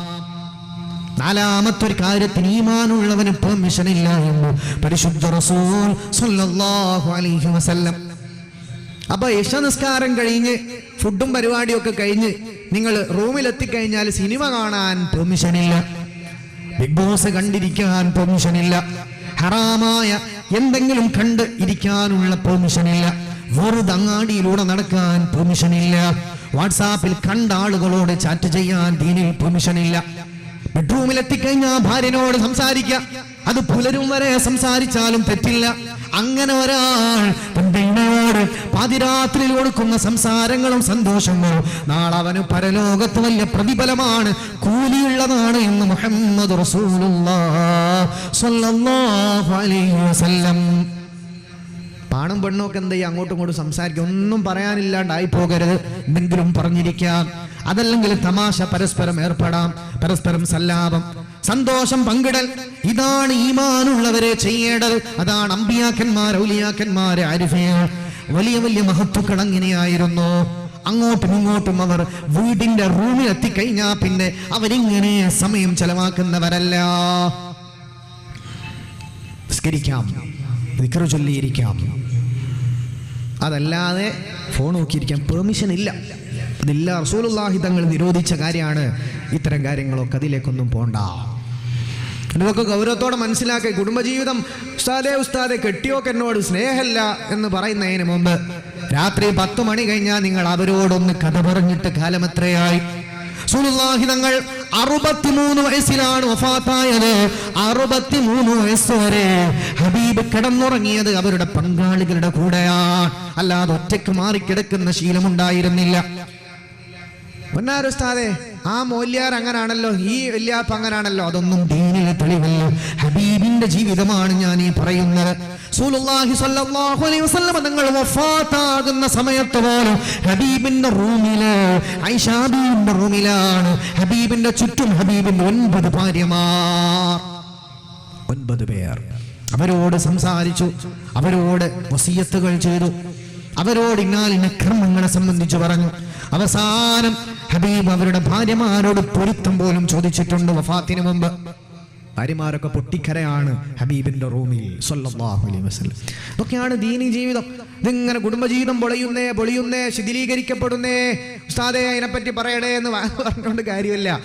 നമ്മൾ എങ്ങനെയാണ് നമ്മുടെ വീട്ടിൽ പെരുമാറുന്ന ആണും പെണ്ണും. ചില ആണുങ്ങളൊക്കെ പറയാറുണ്ട്, നമ്മളെല്ലാ സന്തോഷത്തോടെ വീട്ടിലേക്ക് ഒന്ന് മനസ്സമാധാനത്തിന് ചെന്നാൽ ഭാര്യക്ക് നേരല്ല, അവൾ വ്ളോഗ് കാണുകയാണ്, അവൾ വ്ളോഗ് കണ്ട് ചിരിക്കുകയാണ്, അവൾ ഡൗൺലോഡ് ചെയ്ത് വെച്ചിട്ടുണ്ടാകും രാവിലെ ഉച്ചക്ക്, അല്ലെങ്കിൽ വല്ല വൈഫൈ കിട്ടുന്ന സമയത്ത് ഏതൊക്കെയോ വെബ് സീരീസുകൾ ഡൗൺലോഡ് ചെയ്തിട്ടുണ്ട്. അത് കാണുന്ന തിരക്കാണ് രാത്രി, എന്നോട് മിണ്ടാൻ അവൾക്ക് നേരമില്ല. കുടുംബജീവിതം പിന്നെ തകരാൻ എവിടെ പോകണം? ബെഡ്റൂമിൽ എത്തിക്കഴിഞ്ഞാൽ ഒരു 5-10 മിനിറ്റ് അത്യാവശ്യമുണ്ടെങ്കിൽ നിങ്ങൾ ഫോണിൽ ചെലവഴിച്ചോ, അത് കഴിഞ്ഞാൽ അവിടെ വെക്കുകയും നിങ്ങൾ വെറുതെ സംസാരിച്ചിരിക്കണം. ഇത് റസൂലിന്റെ സുന്നത്ത് അങ്ങനെയാണ്. ഹബീബിന്റെ ഇണകളോട് രാത്രിയിൽ ധാരാളം സംസാരിക്കാറുണ്ട്.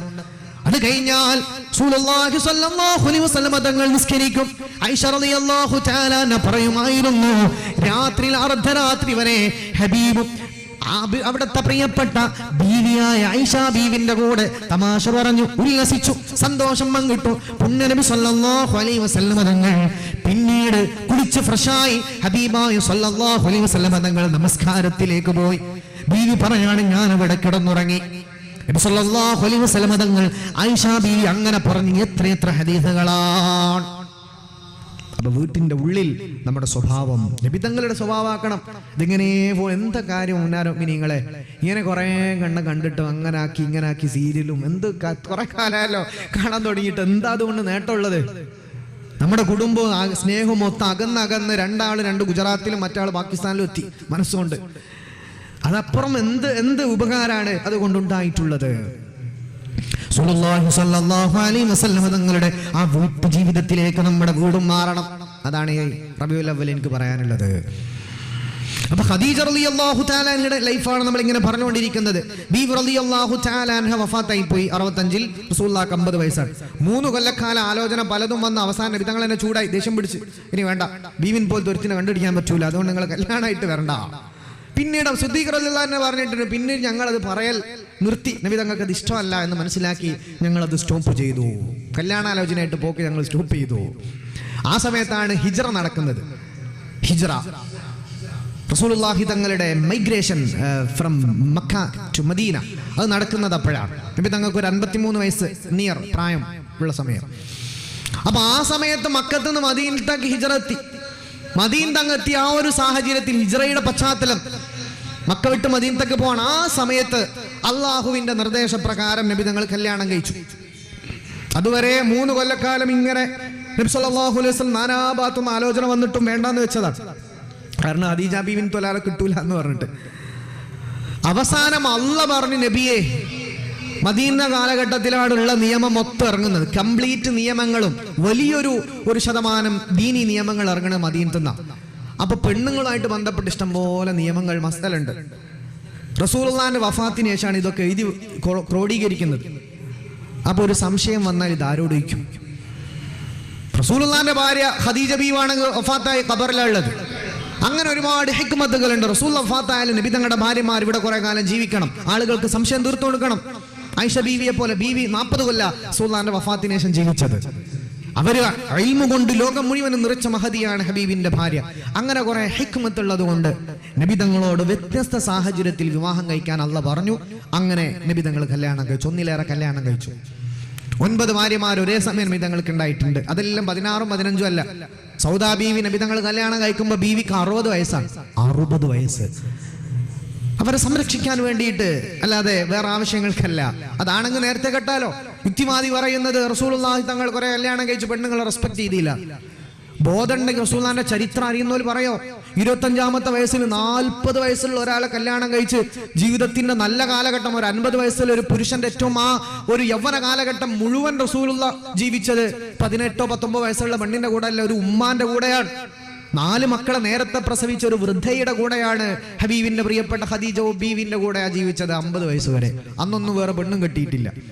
ഇനി യുക്തിവാദി പറയുന്ന പോലെ ആണെങ്കിൽ ബീ വഫാത്തായി പിറ്റേത്താഴ്ച വേറെ കെട്ടാലോ.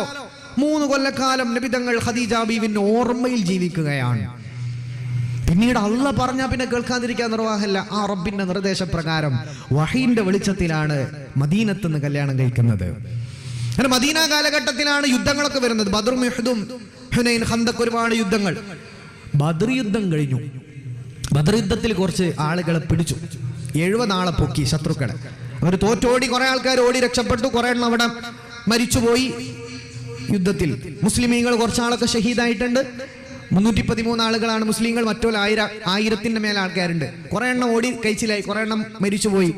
70 ആൾക്കാർ അവിടെ നിന്ന് അറസ്റ്റ് ചെയ്തു, ബന്ദികളാക്കി. അല്ലെ, ചെറിയ മുറിവും അതൊക്കെ പറ്റി അവിടെ വീണെടുക്കുന്നുണ്ടാവും. അല്ലെങ്കിൽ ഓടി രക്ഷപ്പെടുന്ന സമയത്ത് പിടിച്ചിട്ട് അങ്ങനെ 70 ആൾക്കാരെ ശത്രുക്കളെ എന്ത് ചെയ്തു? അറസ്റ്റ് ചെയ്ത് മദീനത്തേക്ക് കൊണ്ടുവന്നു. ഈ 70 ആൾക്കാരെങ്ങനെ നോക്കുമ്പോൾ അതിലൊന്ന് റസൂലുള്ളാഹിന്റെ പ്രിയപ്പെട്ട പുതിയ മകളുടെ ഭർത്താവുണ്ട്. നല്ല ഭയങ്കരമായിട്ട് എമോഷണൽ ആയിട്ടൊരു സംഭവമാണ്. ബദർ യുദ്ധത്തിൽ പിടിക്കപ്പെട്ട ശത്രുക്കളിൽ 70 ആൾക്കാരെ മദീനത്ത് കൊണ്ടുവന്നു. അവരോട് പറഞ്ഞു, എന്തെങ്കിലും നഷ്ടപരിഹാരം തന്നാൽ അങ്ങക്ക് പോകാം, അല്ലെങ്കിൽ ഇസ്ലാമിലേക്ക് വന്നാൽ നിങ്ങൾ വെറുതെ വിടാം, അല്ലെങ്കിൽ എന്തെങ്കിലും ജോലി ചെയ്യണം, ഇവിടെ കുട്ടിക്ക് എന്തെങ്കിലും പഠിപ്പിച്ചു കൊടുക്കണം, എത്തും വായന അറിയാത്തവർക്ക് അത് പഠിപ്പിച്ചു കൊടുക്കണം, മദീനത്ത് എന്തെങ്കിലും തൊഴിൽ ചെയ്യണം, ഒന്നെങ്കിൽ നിങ്ങൾ ഇവിടെ ജോലി ചെയ്ത് നിൽക്കണം, അതല്ലെങ്കിൽ മുസ്ലിം ആകണം, അല്ലെങ്കിൽ ഇവിടെ പൈസ അടക്കണം, നഷ്ടപരിഹാരം തന്നാൽ നിങ്ങളെ തിരിച്ചു പോകാമെന്ന്. അപ്പൊ ഓരോ ശത്രുക്കളും പലതും പറഞ്ഞു. റസൂലുള്ളാഹി തങ്ങൾ ഇങ്ങനെ നോക്കുന്ന സമയത്ത് സ്വന്തം മകളുടെ ഭർത്താവ് അബുല്ലാസ് ഉണ്ട് കൂട്ടത്തിൽ. റസൂലുള്ളാഹിന്റെ മകൾ സൈനബ ബീവിന്റെ ഭർത്താവാണ് ആര്? അബുല്ലാസ്. സൈനബ ബീവി ഹിജറ പോണ സമയത്ത് കൂടെ പോയില്ല. സൈനബ ബീവി മക്കത്ത് തന്നെ നിന്നു ഭർത്താവിന്റെ കൂടെ. ഭർത്താവാണെങ്കിൽ റസൂലുള്ളാഹിക്ക് എതിരാണ്, ഓപ്പോസിറ്റാണ്. അക്കാലത്ത് ആർക്കും കല്യാണം കഴിച്ചു കൊടുക്കാമായിരുന്നു. പിന്നീടാണ് ആയത്തിറങ്ങിയത്, അല്ല തൻകിഹുൽ, നിങ്ങൾ മുശ്രിക്കത്തിനെ കല്യാണം കഴിക്കാൻ പാടില്ല, മുസ്ലിമീങ്ങളെ കല്യാണം കഴിക്കാൻ പറ്റൂ എന്ന നിയമം പിന്നീടാണ് ഇറങ്ങിയത്. ഇത് നിയമം ഇറങ്ങണതിന്റെ മുമ്പ് റസൂലുള്ളാഹി എന്ത് ചെയ്തിട്ടുണ്ട്? മോളെ ഒരു മുശ്രിക്കിന് അന്ന് കല്യാണം കഴിച്ചു കൊടുത്തിട്ടുണ്ടായിരുന്നു. അയാളുടെ പേര് അബുല്ലാസ് എന്നാണ്. അപ്പൊ ഈ 70 ആളുകളിൽ അബുല്ലാസും ഉണ്ട്. അയാൾക്ക് വേണ്ടി മാത്രം സ്വന്തം മകളുടെ ഭർത്താവാണെന്ന് വിചാരിച്ച് വെറുതെ വിടാൻ പറ്റൂല. അബുല്ലാസിനോട് ചോദിച്ചു, മോനെ നീ എന്താ ചെയ്യുന്നത്? അദ്ദേഹം പറഞ്ഞു, അമ്മോഷൻ ഭാര്യാപിതാവാണ് മുത്തുനബി. മുത്തുനബിനോട് പറഞ്ഞു, ഞാൻ നഷ്ടപരിഹാരം നിന്ന് പോയിക്കോളാം. അപ്പൊ നഷ്ടപരിഹാരം കിട്ടണമെങ്കിൽ മക്ക വരെ ഒരാളെ പറഞ്ഞേക്കണം. എന്റെ ഭാര്യ സൈനബ് അവിടെ ഉണ്ട്. സൈനബ് എന്ന് പറഞ്ഞാൽ റസൂലുള്ളാഹിന്റെ മോളാണ് സല്ലല്ലാഹു അലൈഹി വസല്ലം. സൈനബാന്റെ അടുത്ത് നിന്ന് എന്തെങ്കിലും വാങ്ങിച്ചിട്ട് കൊണ്ടുവന്ന് തരാം, എന്നിട്ട് ഞാൻ പൊക്കോളാന്ന് പറഞ്ഞു. അങ്ങനെ അബുല്ലാസ് നബി തങ്ങളുടെ മകളുടെ ഭർത്താവ് എന്ത് ചെയ്തു? ഒരാളെ പറഞ്ഞയച്ചു മക്കയിലേക്ക്, ഭാര്യന്റെ അടുത്തേക്ക്, സൈനബ ബീവിന്റെ അടുത്തേക്ക് പറഞ്ഞയച്ചു. അയാൾ നേരെ ഓടിപ്പോയി. സൈനബ ബീവി ഒരു പൊതി എടുത്തു കൊടുത്തു, നഷ്ടപരിഹാരമായിട്ട് ഒരു സമ്പത്ത്. ആ പൊതിയിൽ പൊതിഞ്ഞിട്ട് കൊടുത്തു. ഇത് കൊണ്ടുപോയിട്ട് ഭർത്താവിന് കൊടുക്ക്, എന്നിട്ട് ഭർത്താവിന് മോചിപ്പിക്കുക എന്ന് പറഞ്ഞു. സൈനബ ബീവിനോട് പോയി പറഞ്ഞു, അതെ, നിങ്ങളെ ഭർത്താവ് നിങ്ങളെ വാപ്പാക്കെതിരെ യുദ്ധം ചെയ്തിട്ടാണ് അവിടെ പിടിച്ചിട്ടുള്ളത്, എന്തെങ്കിലും നഷ്ടപരിഹാരം കൊടുത്താലേ വിടൂ. പെട്ടെന്ന് തന്നെ ഒരു ആഭരണം എടുത്ത് പൊതിഞ്ഞങ്ങ് കൊടുത്തു. ആ ആഭരണമായിട്ട് നേരെ അബുല്ലാസിന്റെ അടുത്ത് ചെന്ന് അബുല്ലാസിന്റെ കൈ കൊടുത്തു. ഇത് നിങ്ങളെ ഭാര്യ തന്നതാണ്. അബുല്ലാസ് നേരെ അള്ളാഹിന്റെ റസൂലിനെ വിളിച്ചിട്ട് കയ്യിൽ കൊടുത്തു. ഇതാ എന്റെ നഷ്ടപരിഹാരം ഇതാണ്. മുത്തുനബി സല്ലല്ലാഹു അലൈഹി വസല്ലം മുത്തുനബി സല്ലല്ലാഹു അലൈഹി വസല്ലം തങ്ങൾ ആ ഒരു പൊതി ഇങ്ങനെ തുറന്നു നോക്കുമ്പോ അതിൻ്റെ ഉള്ളിൽ ഒരു നല്ല സ്വർണ്ണമാലയാണ്. ഹബീബ് കണ്ടിട്ട് കരയുകയാണ്.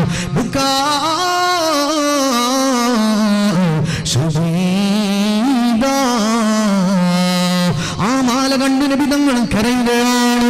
ആ മാല കണ്ട് ഹബീബ് നിലവിളിക്കുകയാണ്. സ്വഹാബികളെല്ലാം ഓടി വന്നു, യാ റസൂലല്ലാഹ്,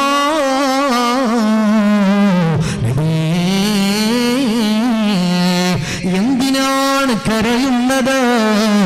യാ റസൂലല്ലാഹ്, എന്തിനാണങ്ങ് വേദനിക്കുന്നത്? മുത്തുനബി സല്ലല്ലാഹു അലൈഹി വസല്ലം തങ്ങൾ പറഞ്ഞു, സഹാബ, ഞാൻ കരയുന്നത്, വേദനിക്കുന്നത് ഈ പൊതിയിലുള്ള മാല എന്റെ ഖദീജ ബീവിന്റെ മാലയാണ്. ഈ മാല ഖദീജ ബീവിന്റെ മാലയാണ്. കൊല്ലങ്ങൾക്ക് മുന്നേ വഫാത്താകുന്നതിന് മുമ്പ് എന്റെ പ്രിയപ്പെട്ട ഖദീജ ബീവി എന്നെ വിളിച്ചിട്ട് പറഞ്ഞു, പ്രിയപ്പെട്ട ഭർത്താവേ, നമ്മുടെ മൂത്ത മകൾ, നമ്മുടെ മകൾ സൈനബാക്ക് കല്യാണ സമയത്ത് നമ്മൾ ആഭരണങ്ങൾ കൊടുത്തിട്ടില്ലല്ലോ, അവൾക്ക് ഈ മാല കൊടുക്കൂ നബിയേ. എന്റെ ഖദീജ ബീവി കൊല്ലങ്ങളോളം അണിഞ്ഞു നടന്ന മാലയാണ്. ആ മാല മരിക്കുന്നതിന് മുമ്പ് ഖദീജ ബീവി എന്നെ ഏൽപ്പിച്ച മാലയാണ്. ഈ മാല ഞാൻ സൈനബാക്ക് കൊടുത്തതാണ്. ഈ മാല കണ്ടപ്പോ ഞാൻ ഖദീജ ബീവിനെ ഓർത്തു പോവുകയാണ്. നിങ്ങൾ കരയുകയാണ്. സ്വഹാബ, എല്ലാവരും എന്നെ എതിർത്തപ്പോ അവലുമൻ ആദ്യമായി ദീനിലേക്ക് വന്നത് ഖദീജയല്ലോ. എല്ലാവരും എന്നെ കൈയൊഴിഞ്ഞപ്പോ എന്നെ ചേർത്ത് പിടിച്ചത് ഖദീജയല്ലോ. എനിക്ക് 6 മക്കളെ പ്രസവിച്ചത് ഖദീജ ബീവിയല്ലോ. അവരെ പോലെയുള്ള വേറൊരാ മാ അബ്ദലനില്ലാഹു ഖൈറൻ മിൻഹാ. ഖദീജ ബീവിയെ പോലെയുള്ള വേറെ ഒരാളെ എനിക്ക് അല്ലാഹു പകരം തന്നിട്ടില്ല. സുഹാബ,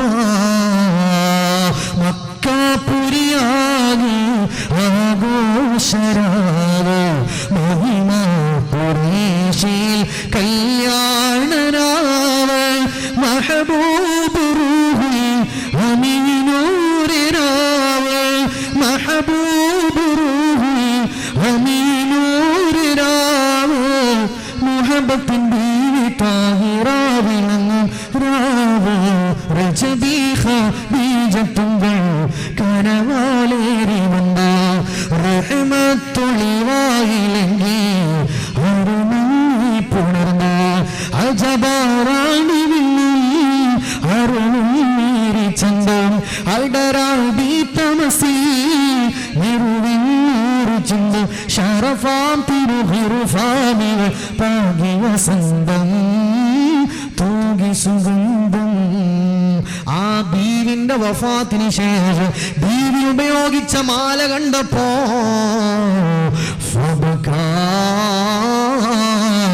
ഹബീബ് കരയുകയാണ്. ആളുകളെ മുന്നിൽ വെച്ച് ഭാര്യന്റെ മദ്ഹ്, ഭാര്യയെ പുകഴ്ത്തി പറഞ്ഞ് കരയുകയാണ്. ഈ റസൂലുള്ളാഹിനെ പറ്റിയാണ് യുക്തിവാദി പറയുന്നത് പെണ്ണുങ്ങളെ റെസ്പെക്ട് ചെയ്തിട്ടില്ല.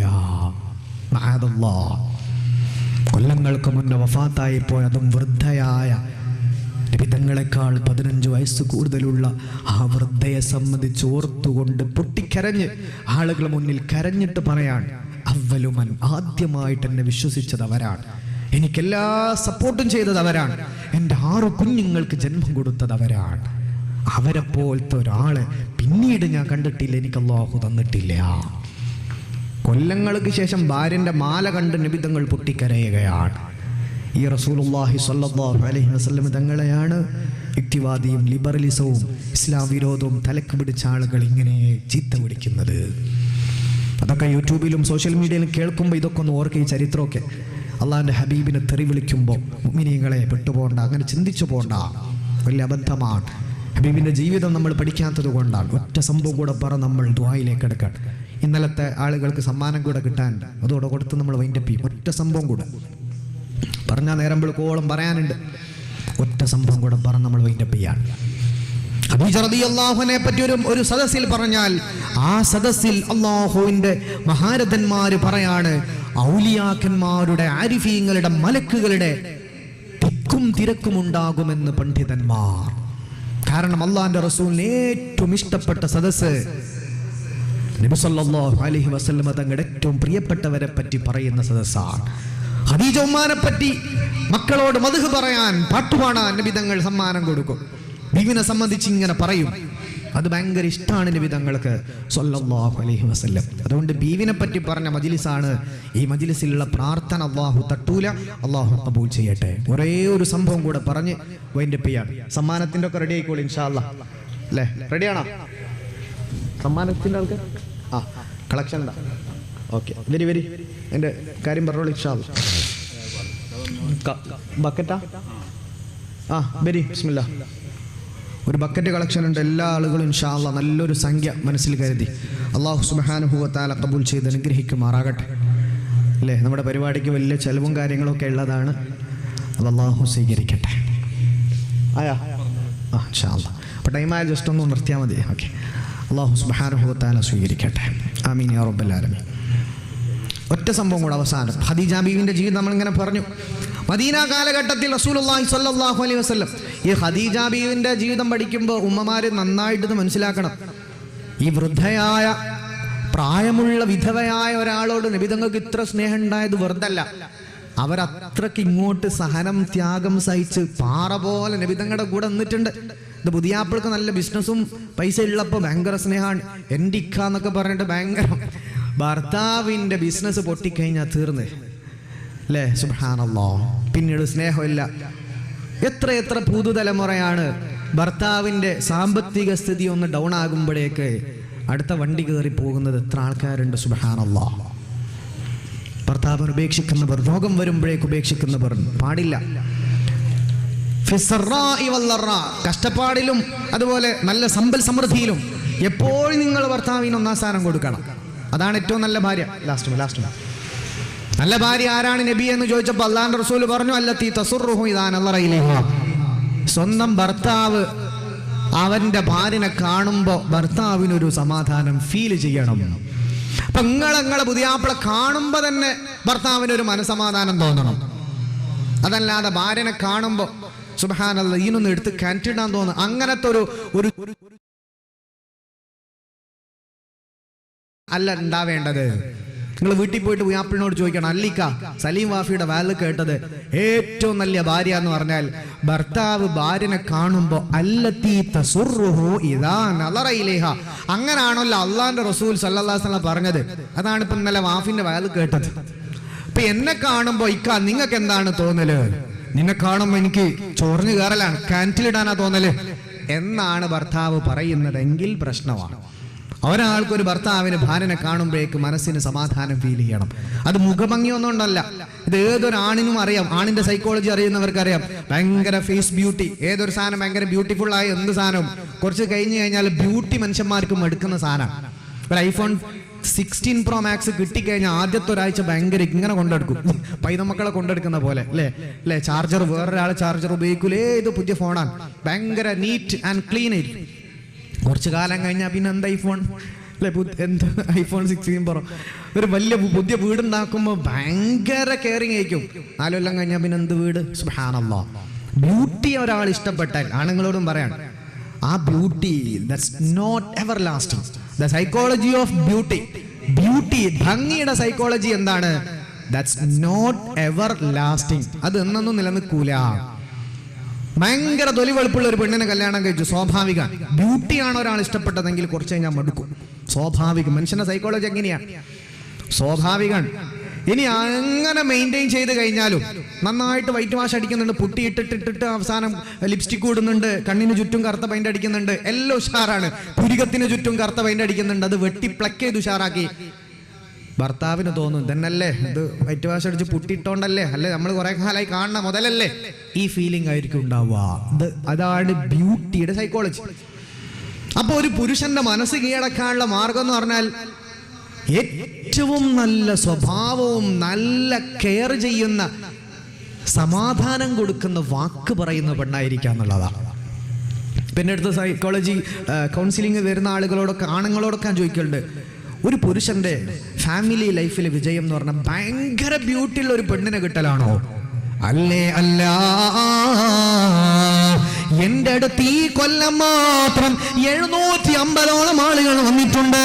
അതിൽ 650 പേര് 85-80% മുകളിൽ ആളുകളോ സുബ്ഹാനല്ലാഹ് അവരുടെ കുടുംബപരമായ കാര്യങ്ങൾക്ക് വേണ്ടിയാണ് വന്നത്. ആണുങ്ങളോട് പലരോടും ഞാൻ ചോദിച്ചിട്ടുണ്ട്, എല്ലാരും എന്നോട് പറഞ്ഞു ഉസ്താദേ അല്ല, ഏറ്റവും നല്ല സമാധാനം തരുന്ന നല്ല ക്യാരക്ടറുള്ള ഒരു പെണ്ണിനെയാണ്, അവളെയാണ് ജീവിതത്തിന് പറ്റുള്ളൂ ഉസ്താദേ എന്ന അനുഭവം കൊണ്ട് പഠിച്ചിരിക്കുകയാണ്. ഭയങ്കര ബ്യൂട്ടിഫുൾ ആയ ഒരു പെണ്ണാണെങ്കിൽ പൊന്നാര ഉസ്താദെ, ബ്യൂട്ടിയൊക്കെ മനുഷ്യന് മടുക്കൂലേ? മനുഷ്യനല്ലേ. കല്യാണം കഴിഞ്ഞ ആദ്യത്തെ 6 മാസത്തെ അല്ലെങ്കിൽ 2 മാസത്തെ ആ ഒരു എന്താ പറയാ ജറൂറൊന്നും പിന്നെ ഉണ്ടാവില്ലല്ലോ ഉസ്താദെ. അതൊക്കെ ഇങ്ങനെ ഫെയ്ഡായി മങ്ങിപ്പോകുമല്ലോ. മനുഷ്യന്റെ ജീവിതത്തിലേക്ക് അങ്ങ് ഇറങ്ങുമ്പോ നല്ല സ്വഭാവം, തൊയ്രം തരുന്ന, സമാധാനം തരുന്ന, ഹാപ്പിനെസ് തരുന്ന, ഏത് സമയത്ത് കൂടെ നിൽക്കുന്ന, നമ്മളെയൊക്കെ എന്താ പറയാ നമുക്കൊരു 1-ാം സ്ഥാനം, ഒരു വാല്യൂ തരുന്ന ഒരു പെണ്ണാണ് വേണ്ടത്. അപ്പോഴേ ലൈഫ് സക്സസ് ആകൂ. തൊലി വെളുപ്പുള്ള കുറെ പെണ്ണാണ്, കുറെ പൈസ ഉള്ള പെണ്ണാണ് എന്നൊന്നും കരുതിയിട്ട് കാര്യമില്ല. അപ്പൊ പെണ്ണുങ്ങളിൽ നിന്ന് പുരുഷന്മാര് വലിയ രൂപത്തിൽ ആഗ്രഹിക്കുന്ന ഒരു കാര്യമാണ് സമാധാനം. അതെല്ലാവരും കൊടുക്കണം. നല്ല സമാധാനമുള്ള വാക്ക് പറയണം.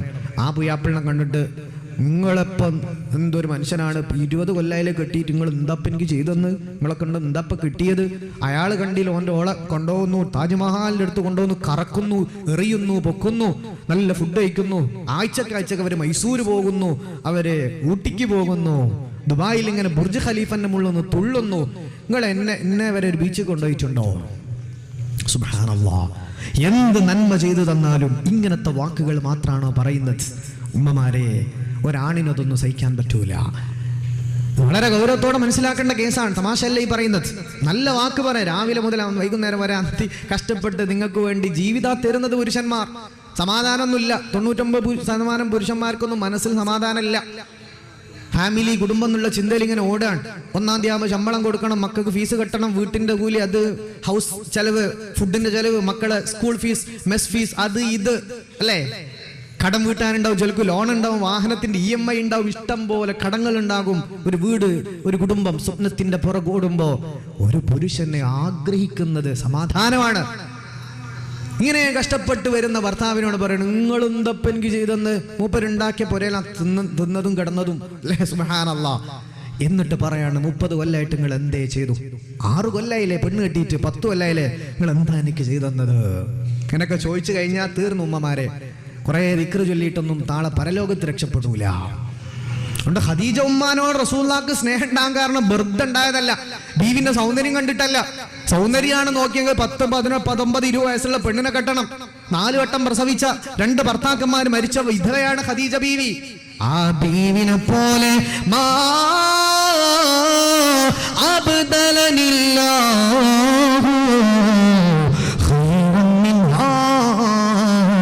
അവരെ പോലത്തെ വേറൊരാള് എനിക്ക് അല്ലാഹു പകരം തന്നില്ല. ആയിഷ ബീവി ചെറുപ്പക്കാരിയാണ്, ഹഫ്സ ബീവി ചെറുപ്പക്കാരിയാണ്. നബി തങ്ങൾക്ക് ചെറുപ്പക്കാരികളായ നല്ല സുന്ദരികളായ ഭംഗിയുള്ള ഭാര്യമാരുണ്ട്. പക്ഷേ നബി തങ്ങൾ പറഞ്ഞത്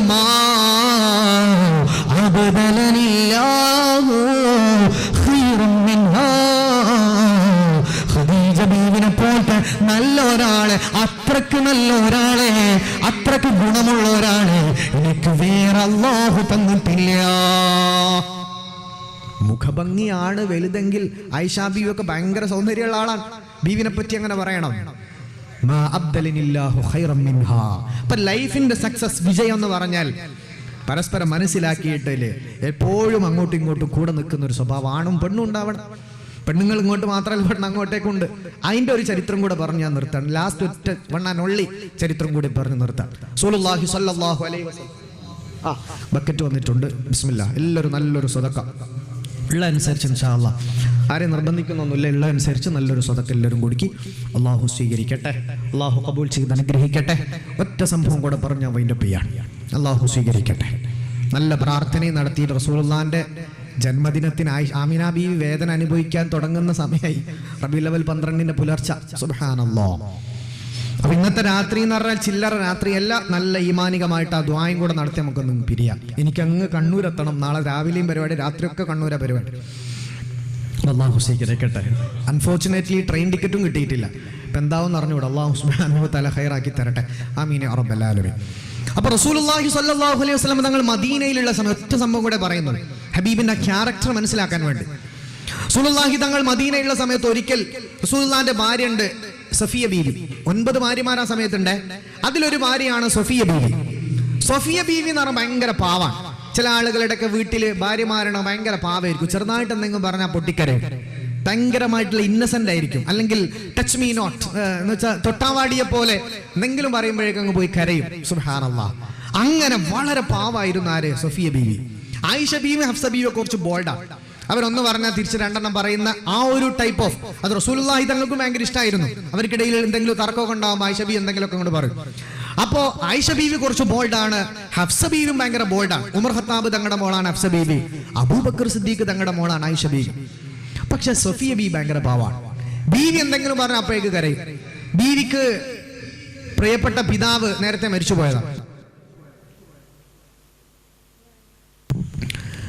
ബീവി റളിയല്ലാഹു തആല അൻഹ ഒരു 5-10 മിനിറ്റ് മാക്സിമം അതിൻ്റെ അടുത്ത് നമുക്ക് വൈൻഡപ്പ് ചെയ്യണം. 12:20 ട്രെയിന്. സുബ്ഹാനല്ലാഹ്. അല്ലേ, ഡിലേ ഉണ്ട് നോക്കുമോനെ. അപ്പൊ റസൂലുള്ളാഹി സ്വല്ലല്ലാഹു അലൈഹി വസല്ലം തങ്ങൾ സഫിയ ബീവിന്റെ വീട്ടിലേക്ക് ഒരിക്കൽ പോയപ്പോ സഫിയ ബീവി ഇരുന്നിട്ട് ഇങ്ങനെ കരയാ. ഭയങ്കര കരച്ചിൽ. അപ്പൊ റസൂലുള്ളാഹി ചോദിച്ചു, എന്താ മോളെ കരയുന്നത്? മാ യബ്കീകി, എന്തിനാ കരയണത്? ബീവി പറഞ്ഞു, ഒന്നും മിണ്ടുന്നില്ല. ബീവി ഭയങ്കര കരച്ചില്ല, സൗണ്ട് കൂട്ടും. പിന്നെ ചോദിച്ചു, ഒന്നും മിണ്ടുന്നില്ല. അപ്പൊ റസൂലുള്ളാഹി ആലിംഗനം ചെയ്തു, കണ്ണുനീരൊക്കെ ഒന്ന് തുടച്ചു കൊടുത്തു. സാരല്ല എന്നൊക്കെ പറഞ്ഞിട്ട് ഒരു ചുംബനമൊക്കെ കൊടുത്ത് ഇങ്ങനെ ചേർത്ത് പിടിച്ചപ്പോ ബീവിന്റെ കരച്ചിൽ മാറി. സഫിയ റളിയല്ലാഹു അൻഹയോട് പിന്നെ ചോദിച്ചു, എന്തിനാ മോളെ നീ ഇങ്ങനെ ഭൈരം കൊടുക്കുന്നത്, കരയുന്നത്? യാ റസൂലല്ലാഹ്, നബിയേ, ഞാൻ കരയാൻ കാരണം നിങ്ങളുടെ 2 ഭാര്യമാരാണ്. നബി തങ്ങൾ ഷോക്കായി പോയി. ആരാണ് മോളെ? സഫിയ ബീവി പറഞ്ഞു, ആയിഷ ബീവിയും ഹഫ്സ ബീവിയും ഇവിടെ വന്നു എന്നെ കളിയാക്കി നബിയേ, അതുകൊണ്ടാണ് ഞാൻ കരയുന്നത്. റസൂലുള്ളാഹി തങ്ങൾ ചോദിച്ചു, എന്താണ് അവർ കളിയാക്കിയത്? നബി സല്ലല്ലാഹു അലൈഹി വസല്ലം തങ്ങളോട് സഫിയ ബീവി പറഞ്ഞു, നബിയേ, എന്റെ വാപ്പ ജൂതനാണല്ലോ, അതിന്റെ പേരിൽ അവർ 2 എന്നെ കളിയാക്കി. നീ ഒരു ജൂത പെണ്ണല്ലേ, നീ ജൂതന്റെ മകളല്ലയോ, ഇന്നഹാ യഹൂദിയത്തു, യഹൂദി പെണ്ണല്ലേ. സഫിയ ബീവിന്റെ വാപ്പ ജൂതനാണ്. ജൂതൻ മരണപ്പെട്ടു പോയി. പിന്നീട് ഇവർ ഇസ്ലാമിലേക്ക് വന്നു. പിന്നെ റസൂലുള്ളാഹി കല്യാണം കഴിക്കണത് സല്ലല്ലാഹു അലൈഹി വസല്ലം. അപ്പൊ സഫിയ ബീവി വാപ്പ ജൂതനാണ്, മൂപ്പര് മരിച്ചുപോയി. പിന്നീട് ഇസ്ലാമിക്ക് ഇവർ വന്നപ്പോഴാണ് നബി തങ്ങൾ കല്യാണം നടക്കുന്നത്. എന്നാൽ ആയിഷ ബീവിന്റെ വാപ്പ അബൂബക്കർ സിദ്ദീഖ് തങ്ങൾ വലിയ മഹാനാണ്. ഹഫ്സ ബീവി നബി തങ്ങളുടെ ഭാര്യയാണ്. അവരെ ബാപ്പ ഉമർ ഖത്താബ് തങ്ങൾ വലിയ മഹാനാണ്. അപ്പോ ഹഫ്സത്തു വ ആയിഷത്തു, നബി ആയിഷ ബീവിയും ഹഫ്സ ബീവിയും ഇവിടെ വന്നിട്ട് അവരെ വാപ്പാന്റെ മഹത്വങ്ങൾ ഇങ്ങനെ പറഞ്ഞു. എന്റെ വാപ്പ ജൂതനല്ലേ, അതുകൊണ്ട് എന്നെക്കാട്ടിലും നല്ലവർ ഇവർ 2 എന്ന് പറഞ്ഞു കളിയാക്കി നബി. ആയിഷ ബീവി പറഞ്ഞു, എന്റെ വാപ്പ അബൂബക്കർ സിദ്ദീഖ് തങ്ങൾ റസൂലുള്ളാഹിന്റെ കൂട്ടുകാരനാണ്. എടി സഫിയ, നിന്റെ വാപ്പ ജൂതനല്ലേ, നീ ഒരു ജൂതപ്പെണ്ണല്ലേ, നിന്നെക്കാ നല്ലത് ഞാനാണ്. ഹഫ്സ ബീവി പറഞ്ഞു, എന്റെ വാപ്പ ഉമർ ഖത്താബ് തങ്ങളാണ്, എന്റെ വാപ്പ അള്ളാന്റെ റസൂൽ ഭയങ്കര ക്ലോസ് ഫ്രണ്ടാണ്. നീ ഒരു ജൂതന്റെ മോളല്ലേ, നീ ഒരു ജൂത പെണ്ണല്ലേ, അതുകൊണ്ട് നിന്നെക്കാട്ടിൽ നല്ലത് ഞാനാണ്. ഞങ്ങൾ 2 ഉഷാറ്, ഞങ്ങളെ വാപ്പാര് നല്ലവരാണ്, അവർ റസൂലുള്ളാഹിന്റെ കൂട്ടുകാരാണ്, നിന്റെ വാപ്പ ഒരു ജൂതനല്ലേ. ഓ, ഇതാണ് അവർ പറഞ്ഞ തമാശ പറഞ്ഞതാണ്. അതിന്റെ പേരിൽ ബീവി ഇങ്ങനെ പൊട്ടിക്കരയാണ്. സല്ലല്ലാഹു അലൈഹി വസല്ലം തങ്ങൾ ഇതിനാണോ കരയുന്നത് നല്ല ചോദിച്ചത്. മോളെ സഫിയ, ഇനി അവര് അങ്ങനെ പറഞ്ഞാ നീ വിട്ടുകൊടുക്കണ്ട. ഇനി എങ്ങാനും അവര് നിന്നെ കളിയാക്കി കഴിഞ്ഞാൽ നീ വിട്ടുകൊടുക്കണ്ട, തിരിച്ചു പറഞ്ഞോ. ബീവി ചോദിച്ചു, ഞാൻ എന്താ പറയേണ്ടത് നബിയെ? റസൂലുള്ളാഹി തങ്ങളോട് ബീവി പറയാണ്, എന്തു പറയാണ്, എനിക്ക് ആരുമില്ലല്ലോ നബിയെ, ചോദിക്കാനും പറയാനും ആരുമില്ലല്ലോ. ഇത് പറഞ്ഞപ്പോ നബി തങ്ങൾ കരയുകയാണ്. ചോദിക്കാനും പറയാനും ആളില്ലാന്ന് കരുതണ്ട. ഞാനില്ലയോ സഫിയ, നിന്റെ ഭർത്താവ് ഞാനല്ലോ. വ അൻതി തഹ്ത നബിയ്യിൻ, നീ ഒരു പ്രവാചകന്റെ ഭാര്യയല്ലയോ. അവരെങ്ങാനും കളിയാക്കാൻ വന്നാ തിരിച്ചു പറഞ്ഞു അബീ ഹാറൂൻ വഅന്നി മൂസാ വസൗജി മുഹമ്മദ്, എന്റെ വാപ്പ ഹാറൂൻ നബിയാണ്, എന്റെ ഇളാപ്പ മൂസാ നബിയാണ്, എന്റെ ഭർത്താവ് മുഹമ്മദ് നബിയാണ്. ഇതൊന്ന് പറഞ്ഞു മോളെ. സഫിയ ബീവി ചോദിച്ചു, എന്റെ വാപ്പ ജൂതനല്ലയോ, പിന്നെ എങ്ങനെയാണ് ഞാൻ ഹാറൂൻ നബി എന്ന് പറയുന്നത്? നബി തങ്ങൾ പറഞ്ഞു, നിന്റെ വാപ്പയുടെ പരമ്പര, നീ ഹാറൂൻ നബിന്റെ പരമ്പരയിലുള്ള മോളാണ്, നിന്റെ വെല്ലിപ്പ ഹാറൂൻ നബിയാണ്, നിന്റെ വെല്ലിപ്പാന്റെ സഹോദരൻ എളാപ്പ മൂസാ നബിയാണ്, രണ്ട് നബിമാരെ പരമ്പരയിലുള്ളയാളാണ്. ഐഷയും ഹഫ്സയും റളിയല്ലാഹു അൻഹുമാ അവർ വാപ്പാര ഫളിൽ പറഞ്ഞു വന്നാൽ നീ തിരിച്ചു പറഞ്ഞു നിന്റെ ഭർത്താവ് മുത്തുനബി ഞാനല്ലയോ, അതും പറഞ്ഞു സഫിയ. സല്ലല്ലാഹു അലൈഹി വസല്ലം തങ്ങൾ ആശ്വസിപ്പിച്ചു, ബീവിക്ക് ആശ്വാസമാവുകയാണ്. നേരെ ആയിഷ ബീവിന്റെയും ഹഫ്സ ബീവിന്റെ വീട്ടിലേക്ക് ചെന്ന് താക്കീത് നൽകി, നിങ്ങൾ എന്തിനാണ് ആ പാവത്തെ കരയിപ്പിച്ചത്? മോളെ ആയിഷ, നാളെ റബ്ബിന്റെ പരലോകം മറന്നു പോകണ്ട, അള്ളാഹുവിന്റെ പരലോകത്ത് മറുപടി പറയേണ്ടി വരും. ആയിഷ ബീവി പറഞ്ഞു, നബിയെ തമാശ പറഞ്ഞതാണ്. ഹഫ്സ ബീവിയും പറഞ്ഞു തമാശയാണ്. നബി തങ്ങൾ പറഞ്ഞു, തമാശയാണെങ്കിൽ രണ്ടുപേർക്കും പ്രശ്നമില്ലാതിരിക്കുമ്പോഴാണ് തമാശയാണെന്ന്. സഫിയ ബീവിക്ക് വല്ലാത്ത വേദനയായി. നാളെ റബ്ബ് പൊറുക്കൂല മോളെ, ചെന്ന് മാപ്പ് പറഞ്ഞു സഫിയനോട് പൊരുത്തപ്പിടിച്ചു. ഐഷ ബീവിയും ഹഫ്സ ബീവിയും നേരെ ചെന്ന് സഫിയ ബീവിനോട് മാപ്പ് പറയുകയാണ്. സ്വന്തം ഭാര്യയ്ക്കൊരു വിഷമം, കഷ്ടപ്പാട്, സങ്കടം വരുമ്പോ ദീനാണോ മോങ്ങുന്നത്, ബോഡി എന്നല്ല പറഞ്ഞത്, കൂടെ നിൽക്കുകയാണ്, കോൺഫിഡൻസ് കൊടുക്കാൻ. ഇങ്ങനെ ചെണ്ട എല്ലാരെയും കൊട്ടുവാങ്ങി ചെണ്ടയാവണ്ട, നീ തിരിച്ചു പറഞ്ഞോ. അനാവശ്യമായിട്ട് നിനക്കെതിരെ പറയുകയാണെങ്കിൽ നീ വിട്ടുകൊടുക്കണ്ട. റസൂലുള്ളാഹി തങ്ങൾ എങ്ങനെയാ പഠിപ്പിച്ചത്? എല്ലാത്തിനും പ്രതികരിക്കണോന്നല്ല. ചില ആളുകൾ വെറുതെ കൊട്ടുന്ന, ഒരാവശ്യമില്ലാതെ ഇടങ്ങാറാക്കുന്ന, ബുദ്ധിമുട്ടിക്കുന്ന, കഷ്ടപ്പെടുത്തുന്ന പൊന്നാര വാപ്പമാരെ അങ്ങനെ ചെയ്യാൻ പാടില്ല. ഉമ്മയും ഉപ്പയും കഴിഞ്ഞാൽ പിന്നെ ഏറ്റവും കടപ്പാട് അവനവൻ കല്യാണം കഴിച്ചവരോടാണ് എന്ന് റസൂലുള്ളാഹി സ്വല്ലല്ലാഹു അലൈഹി വസല്ലം. അതൊക്കെ ഗൗരവത്തോടെ നമ്മൾ മനസ്സിലാക്കണം. ഏതോ ഒരു വാപ്പന്റെ ഉമ്മന്റെ മോള് കെട്ടിക്കൊണ്ടോന്ന് നരക ജീവിതാക്കരുത്. നാനാഭാഗത്തൊന്നും പ്രശ്നം, പെങ്ങന്മാരുമായിട്ട് പ്രശ്നം, ഉമ്മയായിട്ട് തല്ല്, അയൽവാസികളായിട്ട് പ്രശ്നം, അല്ലെ അമ്മായിമ്മ പോര്, അത് ഇത് പോര്, നാത്തും പോര്, ഇങ്ങനെ ഒരു ഇടുങ്ങിയ മാനസിക വേദനയുള്ള സാഹചര്യത്തിലാക്കരുത്. ഒരു നിലക്കും അക്സെപ്റ്റ് ചെയ്യാൻ പറ്റാത്ത പ്രശ്നങ്ങളുണ്ടോ, അവർക്ക് സ്വന്തമായിട്ട് അഭയം പെട്ടെന്ന് ഉണ്ടാക്കി കൊടുക്കൽ ഒരു പുരുഷനെ സംബന്ധിച്ച് വുജൂബാണ് എന്നാണ് ദീനിന്റെ നിയമം. അല്ലാതെ എല്ലാ ചെണ്ടക്കൊട്ടും തലയിൽ ഏറ്റുവാങ്ങി ഒരു പെൺകുട്ടിക്ക് കഷ്ടപ്പാട് കൊടുക്കാൻ പാടില്ല. ഇനി വീട്ടിൽ പ്രശ്നങ്ങൾ ഉണ്ടാകും, എല്ലാം വീട്ടിലുണ്ടാവും. അവിടെ ഭർത്താവ് ഭാര്യയ്ക്ക് സപ്പോർട്ട് ചെയ്ത് കഴിഞ്ഞാൽ 90% പ്രശ്നം സോൾവ് ആവും. ചിലവർ പറയും, ഉസ്താദെ ബെഡ്റൂമിൽ എത്തിക്കഴിഞ്ഞാൽ ഭർത്താവ് ഭൂതം പോലെ, അടുക്കളയിൽ എത്തിക്കഴിഞ്ഞാൽ അമ്മ മരഭൂതം പോലെ, അതിനിടയിൽ പിന്നെ എങ്ങനെയാണ് നമ്മൾക്ക് ജീവിക്കുക? ഇങ്ങനത്തെ പ്രശ്നമൊക്കെ ഉണ്ടാകുമ്പോൾ അവനവന്റെ ജീവിത പങ്കാളിക്ക് സമാധാനവും സന്തോഷവും കൂട്ടിരിപ്പും കൊടുത്ത് ഒരു നല്ല വാക്കെങ്കിലും പറയാതെ നല്ല ഭർത്താവ് എന്ന് പറയാൻ സാധ്യമല്ല. ഉമ്മമാർക്കും ഉപ്പമാർക്കും നല്ല സംരക്ഷണവും സ്നേഹം കൊടുക്കണം. അതുപോലെ കടമയുണ്ട്. ഒരു പെണ്ണിനെ കല്യാണം കഴിച്ചാൽ അവർക്ക് വേണ്ട എല്ലാ സൗകര്യങ്ങളും ഖൈറ് പോലെ അത് നൽകുകയും അതിനുശേഷമാണ് മക്കൾക്ക് കടമയുള്ളൂ. ഭാര്യയും മക്കളും തമ്മിൽ അവിടെ ആരോടാണ് കൂടുതൽ കടമ? ലാ ശക്ക ഫീഹി, ഭാര്യയോടാണ്. നബി സല്ലല്ലാഹു അലൈഹി വസല്ലം തങ്ങളുടെ ഭാര്യ ആയിഷ ബീവിയും ഫാത്തിമ ബീവിയും തമ്മിൽ ചെറിയൊരു ക്ലാഷ്. നബി സല്ലല്ലാഹു അലൈഹി വസല്ലം തങ്ങൾ ഒരിക്കൽ പറഞ്ഞു, എനിക്ക് ഏറ്റവും ഇഷ്ടം ജീവിച്ചിരിക്കുന്നവരിൽ എന്റെ ഭാര്യമാരാണ്. അത് ഫാത്തിമ ബീവി കേട്ട് സങ്കടായി. പൊന്നാര നബിയെ, പൊന്നുമോളായ ഞാനാണോ ആയിഷ ബീവിയാണോ വലുത്? നബി തങ്ങൾ പറഞ്ഞു, എനിക്ക് എന്റെ ഭാര്യമാരാണ് വലുത്, അത് കഴിഞ്ഞിട്ടാണ് മക്കൾ എന്ന് റസൂലുള്ളാഹി സ്വല്ലല്ലാഹു അലൈഹി വസല്ലം. അതൊക്കെ മനസ്സിലാക്കി സ്നേഹവും സമാധാനമൊക്കെ കൊടുക്കുക. ഒരുപാട് കഷ്ടപ്പാടും അല്ലെ, ഫുഡും അതും ഇതും എല്ലാം ഉണ്ടാക്കി ധാരാളം ത്യാഗങ്ങൾ സഹിക്കുന്നവരാണ് അവരൊക്കെ. ആ നല്ല സ്വഭാവം ഈ മീലാദു ഷരീഫിൽ നമ്മളതാ പഠിക്കേണ്ടത്. നമ്മുടെ കാര്യം ആ ഉത്തമമായ സ്വഭാവത്തിന്റെ സമ്പുഷ്ടീകരണം അത് നമ്മുടെ വീട്ടിൽ നമ്മൾ കാണിക്കണം, നമ്മുടെ കുടുംബിനിയോട് കാണിക്കണം, ഉമ്മനോട് ഉപ്പയോട് കാണിക്കണം, മക്കളോട് കാണിക്കണം, സമൂഹത്തോട് കാണിക്കണം. ഇങ്ങനെ നല്ല സ്വഭാവ ശുദ്ധിയുള്ള നല്ല ആളുകളാക്കി അല്ലാഹു നമ്മളൊക്കെ മാറ്റി തരട്ടെ. അൽഹംദുലില്ലാഹി അൽഹംദുലില്ലാഹി റബ്ബിൽ ആലമീൻ. അല്ലാഹുമ്മ സ്വല്ലി അലാ സയ്യിദിനാ മുഹമ്മദിൻ വഅലാ ആലി സയ്യിദിനാ മുഹമ്മദ്. റഹ്മാൻ റഹ്മാനായ രാജാതിരാജനായ റബ്ബേ, ഞങ്ങൾ ഇവിടെ പറഞ്ഞത് നീ സ്വീകരിക്കണേ അല്ലാഹ്, ഖബൂലാക്കണേ അല്ലാഹ്. ഒരുപാട് ദോഷങ്ങൾ ചെയ്തിട്ടുണ്ട്, നീ പൊറുക്കണേ അല്ലാഹ്, ഇസ്സത്തിലാക്കണേ റബ്ബേ.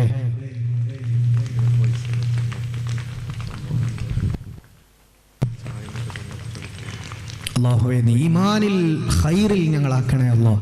മുത്തുനബി തങ്ങൾ ജനനം കൊണ്ട് അനുഗ്രഹിക്കപ്പെട്ട ആ സമയത്തോടടുക്കാൻ സുബ്ഹിക്ക് പള്ളിയിൽ മൗലൂദ് സുബ്ഹിന്റെ മുമ്പ് പള്ളിയിൽ മൗലൂദുണ്ട്. നിങ്ങളൊക്കെ അതിൽ പങ്കെടുക്കണേ, നഷ്ടപ്പെടുത്തരുത് ദയവേത്. ഇത് വലിയൊരു ഇങ്ങനെ മൗലൂദ് കഴിഞ്ഞിട്ട് സുബൈക്ക. അപ്പോൾ മൗലൂദ് കഴിഞ്ഞിട്ട് ഫുഡും ഉണ്ട്. അപ്പോൾ എല്ലാവരും വരാം. ലേഡീസിനില്ലല്ലോ? എല്ലാ പുരുഷന്മാരും നാളെ അലാറം വെച്ചൊരു 3 മണി 4 മണിക്ക് എഴുന്നേറ്റ് പള്ളിക്ക് വരണം. വലിയ മജ്ലിസാണ്. കൊല്ലത്ത് കിട്ടുന്ന ഏറ്റവും ഇജാബത്തുള്ള ഒരു സദസ്സായിരിക്കും. അള്ളാഹു സ്വീകരിക്കട്ടെ. ബഹുമാന്യരായ അലിദാരി ഉസ്താദിന്റെ വലിയ പ്രാർത്ഥന നടക്കുന്ന ഒരു മജ്ലിസാണ്. അള്ളാഹു സ്വീകരിക്കട്ടെ. അള്ളാഹുവേ നിങ്ങൾക്ക് നീ തൗഫീഖ് നൽകണേ അല്ലാഹ്. ഈ പരിപാടിക്ക് വേണ്ടി ധാരാളം ആളുകൾ സേവനം ചെയ്തു. എല്ലാവർക്കും ഖൈർ കൊടുക്കണേ അല്ലാഹ്.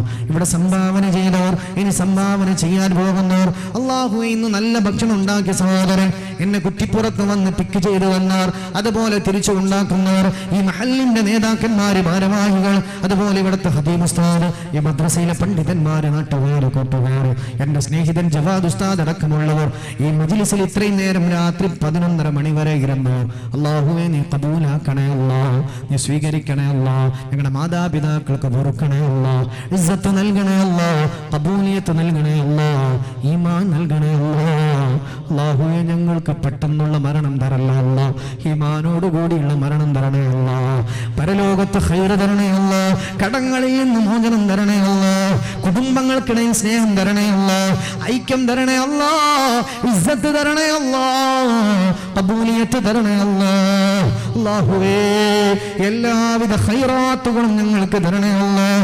ഈ പരിപാടിക്ക് എന്നെ ഇൻവൈറ്റ് ചെയ്ത എന്റെ സ്നേഹിതൻ പ്രിയപ്പെട്ട അഫീഫ് താരിമി വിദേശത്ത് ജോലി ചെയ്യുകയാണ്. അല്ലാഹുവേ ഖൈർ കൊടുക്കണേ അല്ലാഹ്, ജോലിയിൽ ബർക്കത്ത് കൊടുക്കണേ അല്ലാഹ്. അതുപോലെ ആരൊക്കെയാണോ ഇവിടെ ഭക്ഷണത്തിന് വേണ്ടി, നബിദിന പരിപാടികൾക്ക് വേണ്ടി സദഖ ചെയ്തവർ, ഇനി നാളെയും ഒക്കെ ചെയ്യാൻ പോകുന്നവർ, എല്ലാവർക്കും ഖൈറിലാക്കണേ അല്ലാഹ്. ഒരിക്കൽ ഞങ്ങൾ മരിക്കുമ്പോൾ ഈമാനുള്ള മരണമാക്കണേ അല്ലാഹ്. അതിനു മുമ്പ് മുത്തുനബിന്റെ റോളിൽ എത്തിക്കണേ അല്ലാഹ്, കഅബാലയത്തിൽ എത്തിക്കണേ അല്ലാഹ്. അല്ലാഹുവേ ഇസ്സത്തിലാക്കണേ അല്ലാഹ്, ഖൈറിലാക്കണേ അല്ലാഹ്, സമാധാനത്തിലാക്കണേ അല്ലാഹ്. ഞങ്ങൾ മരിച്ച് ഞങ്ങളെ ഖബറടക്കുമ്പോൾ അവിടെ നല്ല റാഹത്ത് തരണേ അല്ലാഹ്, ഒറ്റപ്പെടുത്തല്ല അല്ലാഹ്, പാമ്പ് തേളിന്റെ ശിക്ഷ തരല്ല അല്ലാഹ്, പരലോകം എളുപ്പമാക്കണേ അല്ലാഹ്, സ്വർഗം നൽകണേ അല്ലാഹ്, സ്വർഗം തരണേ അല്ലാഹ്, സ്വർഗം തരണേ അല്ലാഹ്. എല്ലാവരും മൗലായ സല്ലി